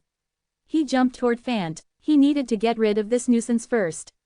Time difference. In the slowed time, a being that was not quite Yi and Wu split through space rapidly, using the 5 seconds it had. The time was too short for ordinary players. But I'm not a normal player. Transcendence and mortals couldn't be judged on the same scale. The gods and demons realized what the space Yi and Wu escaped was and quickly guessed what would happen now as they watched the tentacles furiously chasing after him. Open hollow corner bracket what? Open hollow corner bracket crawling chaos, this is different from what you promised. The crawling chaos, only thought was to catch Yi and Wu. He didn't seem to care that Mother Earth and the giants would get caught up in his pursuit. The giant could only scream as Mother Earth protested. But the black wave of crawling chaos not only seemed like it would consume them, but also the Elohim's outer space. Open hollow corner bracket get away. The giants all scattered at Typhon's shout. The East Demon army turned to their lord, Agaras, their faces hard. Even if they were aggressive combatants, clashing directly with an otherworld god was too dangerous. However, Agaras just rubbed his face with lunatic laughter, as though he were enjoying the moment greatly. Open hollow corner bracket ha ha ha. Yes, you brothers are so fun. You make me this crazy, so how can I not want the two of you? 5 seconds. Yi and Wu ignored Agar's reaction. He knew that Agar's lunatic obsession with himself and his brother wasn't out of simple goodwill, so he needed to draw a boundary despite receiving help from him. However, right now, it was more important to focus on using the crawling chaos. Withdraw domain. The dragon territory, Bina, has been withdrawn. Underworld territory settings have been withdrawn. When he released demarcation, his familiars throughout the outer space were released, and the shadow under their feet scattered along with their presence. The bone dragon, who'd been in the middle of ripping apart Mother Earth, turned to him with a smirk. Open corner bracket looks like you're going to go all the way. The name King Temper fits you. The bone dragon was the last one to disappear. 4 seconds. The being like Yin Wu pulled the chains towards itself, feeling the soul collection fill up at a rapid pace.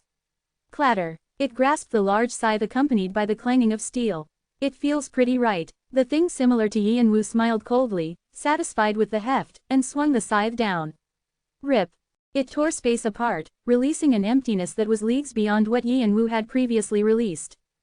3 seconds. CHH. Suddenly, emptiness began to pour out into the outer space like a greedy monster, filling it up as though it were wine pouring into a glass. Whirlwinds appeared. Open hollow corner bracket AC. What is this? Open hollow corner bracket. The emptiness is encroaching on us. Open hollow corner bracket. We have to stop our descent. This is dangerous. The giants screamed. In their hurry to escape from the crawling chaos, they had ended up in a space that held an even greater evil. Even the existences of gods and demons would be erased in emptiness, and it was exploding out. 2 seconds. Black King. Black King. Mother Earth pulled her holy power towards herself to protect the giants that she could reach. She couldn't even think about catching the being that was like Yin Wu. Even though she had descended through a manifestation, if she was infected by the emptiness, it would damage her actual body. That was how dangerous emptiness was. Mother Earth could do nothing but cry as she watched the being that was like Yin Wu spin in the sky, cutting apart space. Kikikik. Clatter. Kikikik. What a sight. All of this. It's not good to associate with otherworld things in the first place. You're in this state because you broke that world. The being that was like Yin Wu bared his teeth and guffawed. The torn space continued to pour out emptiness that spun in a great whirlwind as it collided with the crawling chaos. The crawling chaos tried to move beyond the emptiness and catch Yin Wu, but its darkness and tentacles couldn't withstand the waterfall of emptiness raining from the sky. Mother Earth and the giants were like shrimp caught in a fight between whales. Clatter. The being that was like Yin Wu pulled its chains for the last time as it looked at their pathetic situation. Then, the skies above split into two, and emptiness cascaded down, overwhelming the crawling chaos. A massive whirlwind rushed across the outer space. The ancient traditions and history of the Elohim completely disappeared, and all survivors that remained drowned. 1 second. Kikikik. The being that was like Yin Wu couldn't hold in his laughter as it looked on. It felt revitalized as it watched the arrogant bastards fall to their pitiful state. Boo, boo, king, god, king. The crawling chaos, tentacles occasionally appeared through the whirlwind as he spoke, but the being that was like Yin Wu just smirked. Then, it swung its scythe behind its back. Don't look for what you want in stupid places, you fool. It wanted to watch all their idiotic conditions a while longer, but its body wasn't tough enough to endure in the emptiness, so it had to stop. As he was buried in the falling emptiness, the crawling chaos, cries rang out in the collapsing space. Boo. Boom. The last thing the being that was like Yin Wu saw before hiding its presence was the fight between Mother Earth's manifestation, who was ripping through emptiness, and the crawling chaos, who was trying to swallow her and move past the emptiness. Because of you, move, boom. In the outer district, where the Elohim's outer space peals of the Great was located, a dark shadow lengthened on the ground, and a multitude of people appeared from within, players who had pledged allegiance to Arthea. Ha ha, what is that? The players panted in exhaustion, speechless from the fight among the divine beings in the outer space. Only one word could describe the sight: incredible. They felt that everything they'd achieved up to this point was worthless, and the way Yin Wu fought had made a profound impression on them. They could only feel awe. At first, they had various motivations for joining Arthea: to relive their past greatness, to find a footing in the new hierarchy, to spread their name, but that all meant nothing now. After getting over their awe, the first thing that came to their minds was that they needed to follow Yin Wu. They had gained conviction. Then, before the outer space collapsed, they were swallowed by a shadow and taken to the outer district. They shivered because what Yin Wu had done was still clear in their minds. He's truly a mighty person. The leader of Iron Throne, Hanathan, clenched his fist. He had already sensed it when he first decided to follow Yin Wu and pledge his allegiance to him in Laputa, and now his decision was proven to be the right one. Not too far in the future, Iron Throne would be one of the new large clans. The chatelaine of Demon Beauty Castle, Chatera, felt the same thing. Demon Beauty said, "We'll understand if we keep observing him." This is probably what she meant. She and many others had followed Demon Beauty Adora in the hopes that she would show them a new world. Even though Adora didn't take much interest in them, they believed that she would create a new order in the tower. The domination of the 8 clans had been unshakable for hundreds of years, and they never allowed the emergence of a true challenger. Even if they fought among themselves, they would band together like longtime allies to take a threat down. They never allowed anyone to find equal footing to them. Because of that, countless had fallen, Heavenwing and Arthea among them. Even so, many players tried to escape the shadow of the 8 clans.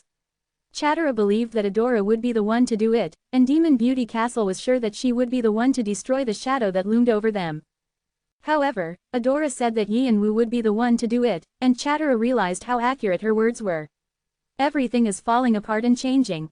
The Qianhuado had been shattered, Red Dragon splintered, the Bloodland destroyed, the Elohim in hiding, and the Devil Army irrevocably damaged. The ruling order was being crushed. The time they'd been waiting for had finally come. There would be greater chaos to come, but without the shadow of the 8 clans, players would be able to live simple lives as seekers of the truth without anyone bothering them. She was certain that players would be able to focus more on the trials. Even now, although Yi and Wu gasped for breath as he stood against that shadow, he exuded an unapproachable aura. Just then, a thought occurred to her. After all the shadows are gone, what if he becomes the shadow himself? She shivered. It was obvious that Yi and Wu would soon become the absolute ruler of the tower. Who would be able to cross him then? Even if the Martial King, Alpharaon, Waltz, and the head bishop stood against him, could they handle the influence that Yi and Wu would eventually wield over the tower? Never. The Martial King was indifferent to the tower, and Alpharaon didn't leave the 77th floor. Waltz and the head bishop might be strong, but their forces had already fallen or on the verge of disaster. If Yi and Wu used his power and position as king, there would be no one to keep him in check. When looking at his aggressive actions in the past, it was obvious that he wouldn't allow anyone to stand shoulder to shoulder with him. A greater shadow was coming. Gulp. 0 hours 2 minutes and 1 second _02. 0 hours 0 minutes and 0 seconds _01. 0 hours 0 minutes and 0 seconds. Sky Wings is no longer operational. While Chatara was swallowing nervously, Yi and Wu was enduring the immense penalties that arrived as soon as Sky Wings ended. You are on the brink of death. Your body is temporarily below 50% health. Your recuperative powers have decreased by 30%. You have been afflicted with the status, derangement. At the same time, his separate consciousness returned, followed by dizziness. Open hollow corner bracket oh ho. So you're not going to faint anymore. You've grown up. I'm proud. Kikikik. Yi and Wu ignored the giggling demonism and pretended to be unfazed as he collected his wits. There were too many eyes around. If it were only Arthea members, he might risk showing his weak side, but there were too many other players watching. They were speechless at the power he'd demonstrated, but they would aim for his neck as soon as he showed a single vulnerability. He had to make sure they saw him as someone who was as strong as the mountains and as towering as the skies. From what he'd seen, players were a pack of wolves who were only out for their own greed. Open hollow corner bracket the way you were pretending to be strong was a good bit of fun. Yes, keep growing like that. Then you'll be tasty enough for me to eat. Yi and Wu cursed at demonism, who was slowly fading into his unconscious, and turned to the person next to him. Adora. Yes, I'll leave checking the players to you. Adora nodded and began to look through the players. News that the war between Arthea, the Elohim, and the Devil Army was over would quickly spread among the large clans, and some opportunistic players would be looking for easy prey. It was crucial to do a quick analysis of the damages they'd sustained and reorganize their forces. Fortunately, their main force Pluto was fine, and none of the rankers seemed to be badly injured. It was clear that there wasn't a great change to their numbers and that they'd enjoyed a landslide victory. However, Yi and Wu had to concentrate on calming down his wild magic power, so he didn't have the focus to take care of other things. Adora saw his condition with her insight and immediately began carrying his orders out. The damage to Iron Throne is 12 deaths, 13 injured, and 2 missing out of 152 members. Demon Beauty Castle Greenshade Star. It was only after she'd checked through the players that Adora realized that a few members of Arthea were missing. Oriboni. What's wrong? He had just barely calmed down the overheated stone of sin, when he realized that Adora's expression was stiff. 3 people are missing. What? Before Yi and Wu could ask who they were, he felt the world around him slow and a sinior appeared before his eyes. Whoosh. It wasn't a channel connected above but below as the link to his apostle opened. Doyle. Open hollow corner bracket hung. Sorry. We were in a rush so I couldn't contact you. Yi and Wu was looking through Doyle's eyes. He and Khan were chasing someone through thick grass. Black Skull and the bishops of the Devil Army. What happened? He knew that the bishops of the Devil Army had attacked Laputa while he was busy with Balak, but he wasn't too clear on what happened afterwards. He'd already been too consumed with releasing the Black King's power and focusing on the fight with the divine beings. He didn't have the chance to look at anything else. Fortunately, Doyle conveyed his memories through the channel as he explained. Open hollow corner bracket. There wasn't any attack from Black Skull. What? Yin Wu narrowed his eyes at the unexpected words. A part of Doyle's memories appeared. Oh dear, looks like Mother Earth and the crawling chaos have begun to run amok. We'll leave before things get messier. What? We never planned on fighting you from the start. We have no plans to interfere in worldly business any longer.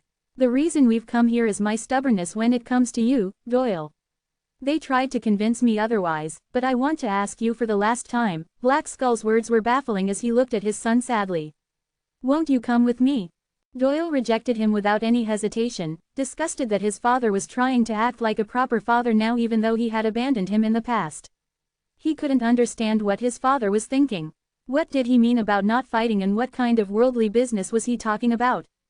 In the end, Black Skull and the bishops left as abruptly as they'd come. However, Doyle and Khan weren't going to let them leave that easily, so they began to chase after them. They had left Laputa in the outer district and were in the middle of climbing the floors, engaging in a few small fights along the way. Open hollow corner bracket. I don't think they planned on helping the Elohim from the start. What are they thinking? Yin Wu was also curious. Arthea had only battled the Elohim. Even though they had prepared for all possibilities with Mother Earth and even the crawling chaos, it was strange that their allies, the Devil Army, hadn't pitched in to help them. If the head bishop had appeared, Yin Wu would have struggled to gain victory. The head bishop he met on the 5 mountains of penances was too strong, and if the Lion King had descended like he did in the Dragon Labyrinth, Yin Wu would have been defeated. However, the Devil Army left without even looking back when Mother Earth and the giants attempted to descend. There was only one possible reason for their actions. Open hollow corner bracket. They clearly had another goal. Doyle spoke solemnly, having reached the same conclusion as Yin Wu. Are you chasing them to find out? Open hollow corner bracket. Yes. If they had tossed the Elohim out as bait, it won't be something minor. The grudge the Devil Army held for Yin Wu couldn't even be put into words. The fact that they'd retreated meant they were planning something bigger and more dangerous. Doyle wanted to prevent that from happening. They had used his and Khan's fates according to their desires, but they wanted to pretend like nothing had happened. It was unacceptable. What he wanted most was to see them fall. Open hollow corner bracket. So I'll try to block. Just then, Doyle paused. Ahead of him, Black Skull suddenly turned and began to murmur indecipherable words. Fierce winds began to whirl around him, full of holy power. Something was descending into his body. Doyle could tell because he'd already had the heavenly demon and Mother Earth descend in him. It was a great divine being that was the match of the Lion King, who had descended in the head bishop. One of the 7 great demon kings was arriving. At that moment, the channel was cut off. It was easy to disrupt because Yin Wu didn't have a legitimate divinity yet. Boo! Yin Wu recalled Doyle's coordinates and immediately ordered Boo to open a portal. However, Adora grabbed his sleeve. Oriboni. Yin Wu was about to say that they could talk later, but he was startled by her eyes. Her pupils were shaking. She hadn't even been phased when she was surrounded by enemies, and he remembered suddenly that she said 3 people were missing: Khan, Doyle, and who was the third one? Now that he thought about it, the outer space had been too quiet when he left. There should have been a huge ruckus because of a loud guy who couldn't stay still. Impossible. He turned to Adora and realized his guess was correct. I can't see Fant. Her voice trembled. Should I help? Yin Wu heard a voice from the sky filled with amusement and delight. They all looked up and he said the being's name with a hard expression. Agaras. As space split, Agaras appeared, spreading open his black wings with an alluring smile that wasn't human. He had clearly consumed a significant number of the laws of causality because the East Demon Army was nowhere to be seen and his body was growing faint. Technically, he should have returned to the heavenly world as well since the war with the giants had been so intense. However, he was forcing his body to remain in the lower world like a child who didn't want to go back home. Infernal had been ordering him to return for a while now, but he refused to heed their calls and looked at Yin Wu with greedy and lunatic eyes. Say it again. Most of the time, all he could do was look down desperately from the heavenly world. This was an opportunity that he rarely had. Say my name again. It's so very sweet. Agaras makes his obsession with you clear. Visago clicks his tongue. Marbas shakes his head. Buer is quiet. The East Demon army of less than l'infernal greater than keeps their silence. Ball looks fixedly at a spot. The 3rd, 5th, and 10th ranked great demons of l'infernal, including their leader, Ball, looked at him. Yi and Wu grimaced. It was true Agaras had helped him, and the demon had fought against Olympus himself. He was grateful, but he had also been concerned about something like this happening. If Agaras displayed the same craziness as when he'd previously descended to the lower world, it would be hard to deal with. I don't need your help. Go back. I'll be the one to decide whether I return. Yi and Wu clenched his fists as Agaras insisted on having his way. He didn't want to force Agaras to abort his descent because of the tenuous alliance they had with l'infernal, but the demon wasn't someone he wanted to be associated with. He opened his draconic divine eyes and was just about to open his right wing when he heard something unexpected. But staying here like this isn't good for my image. Yi and Wu unclenched his fists with wide eyes. Agaras lifted a corner of his mouth like someone who was enjoying an appetizer before the main dish. There will be more opportunities in the future. I'll enjoy it then. Swish. Agaras quietly disappeared with those words. His insanity has gotten worse. Yi and Wu was certain that Agare's obsession had grown a level stronger. However, this time, he had contained it with supernatural patience. As long as the war with Olympus continued, they'd continue to have contact with each other, and it was likely that Agaras was hinting that he'd eat Yi and Wu next time when he was vulnerable. Ball observes you and closes his eyes. The gaze from the great demons left, and the last demon remaining, Ball, hid his presence as well. Unlike the other demons who expressed their opinions bit by bit, Ball didn't reveal his emotions even now. What was he thinking about the war that began with Yi and Wu? Yi and Wu was worried. Ball had once been honored as a god of abundance who brought about rainstorms with him, but because of evil ceremonies that involved human sacrifice and indecent activities, he had fallen. He was one of the strongest in the heavenly world, and few could compare to him. It was hard to guess his intentions, and so he was an object of fear even within l'infernal. All of the channels with l'infernal were finally closed. Open hollow corner bracket. The child you're searching for is in emptiness, so search well. It's best to hurry. Just touching emptiness can erase a mortal's existence. It's the world of nothingness. Close hollow corner bracket. Agare's last words rang in his ears, and Yi and Wu's eyes widened when he realized that Fant hadn't been able to escape the outer space with the other players. He had been concerned about Khan and Doyle since they were facing one of the Demon Kings, but when he heard Doyle's static-filled message, he was able to make a decision. Open hollow corner bracket. We'll take care of this place, so don't worry, hung. Yi and Wu clenched his teeth, and Adora gripped divine evil and closed her eyes. Swish. A holy aura whirled around her as milky white energy floated up like a haze. Is this the strength she gained from the place called Spirit Pond? The one-horned tribe called it Spirit Contact. Yi and Wu assumed it was some necessary step Adora had to take in order to become the spirit medium. He could see she was contacting some existence beyond them. No, it's not a divine being. What is it? It's larger and wider, some kind of conceptual strength. He tried following the source of Adora's power with draconic divine eyes, but at some point, it just blurred, and he couldn't see anything. Adora's eyes burst open, glowing with a milky light. Oriboni. As he heard those words, Yi and Wu could suddenly see where Fant was. It was a mysterious experience. Even though the dimension of emptiness was a compressed space that didn't have coordinates, Adora was able to find Fant and relay this to Yi and Wu. He shared a vivid feeling, as though he had discovered Fant himself.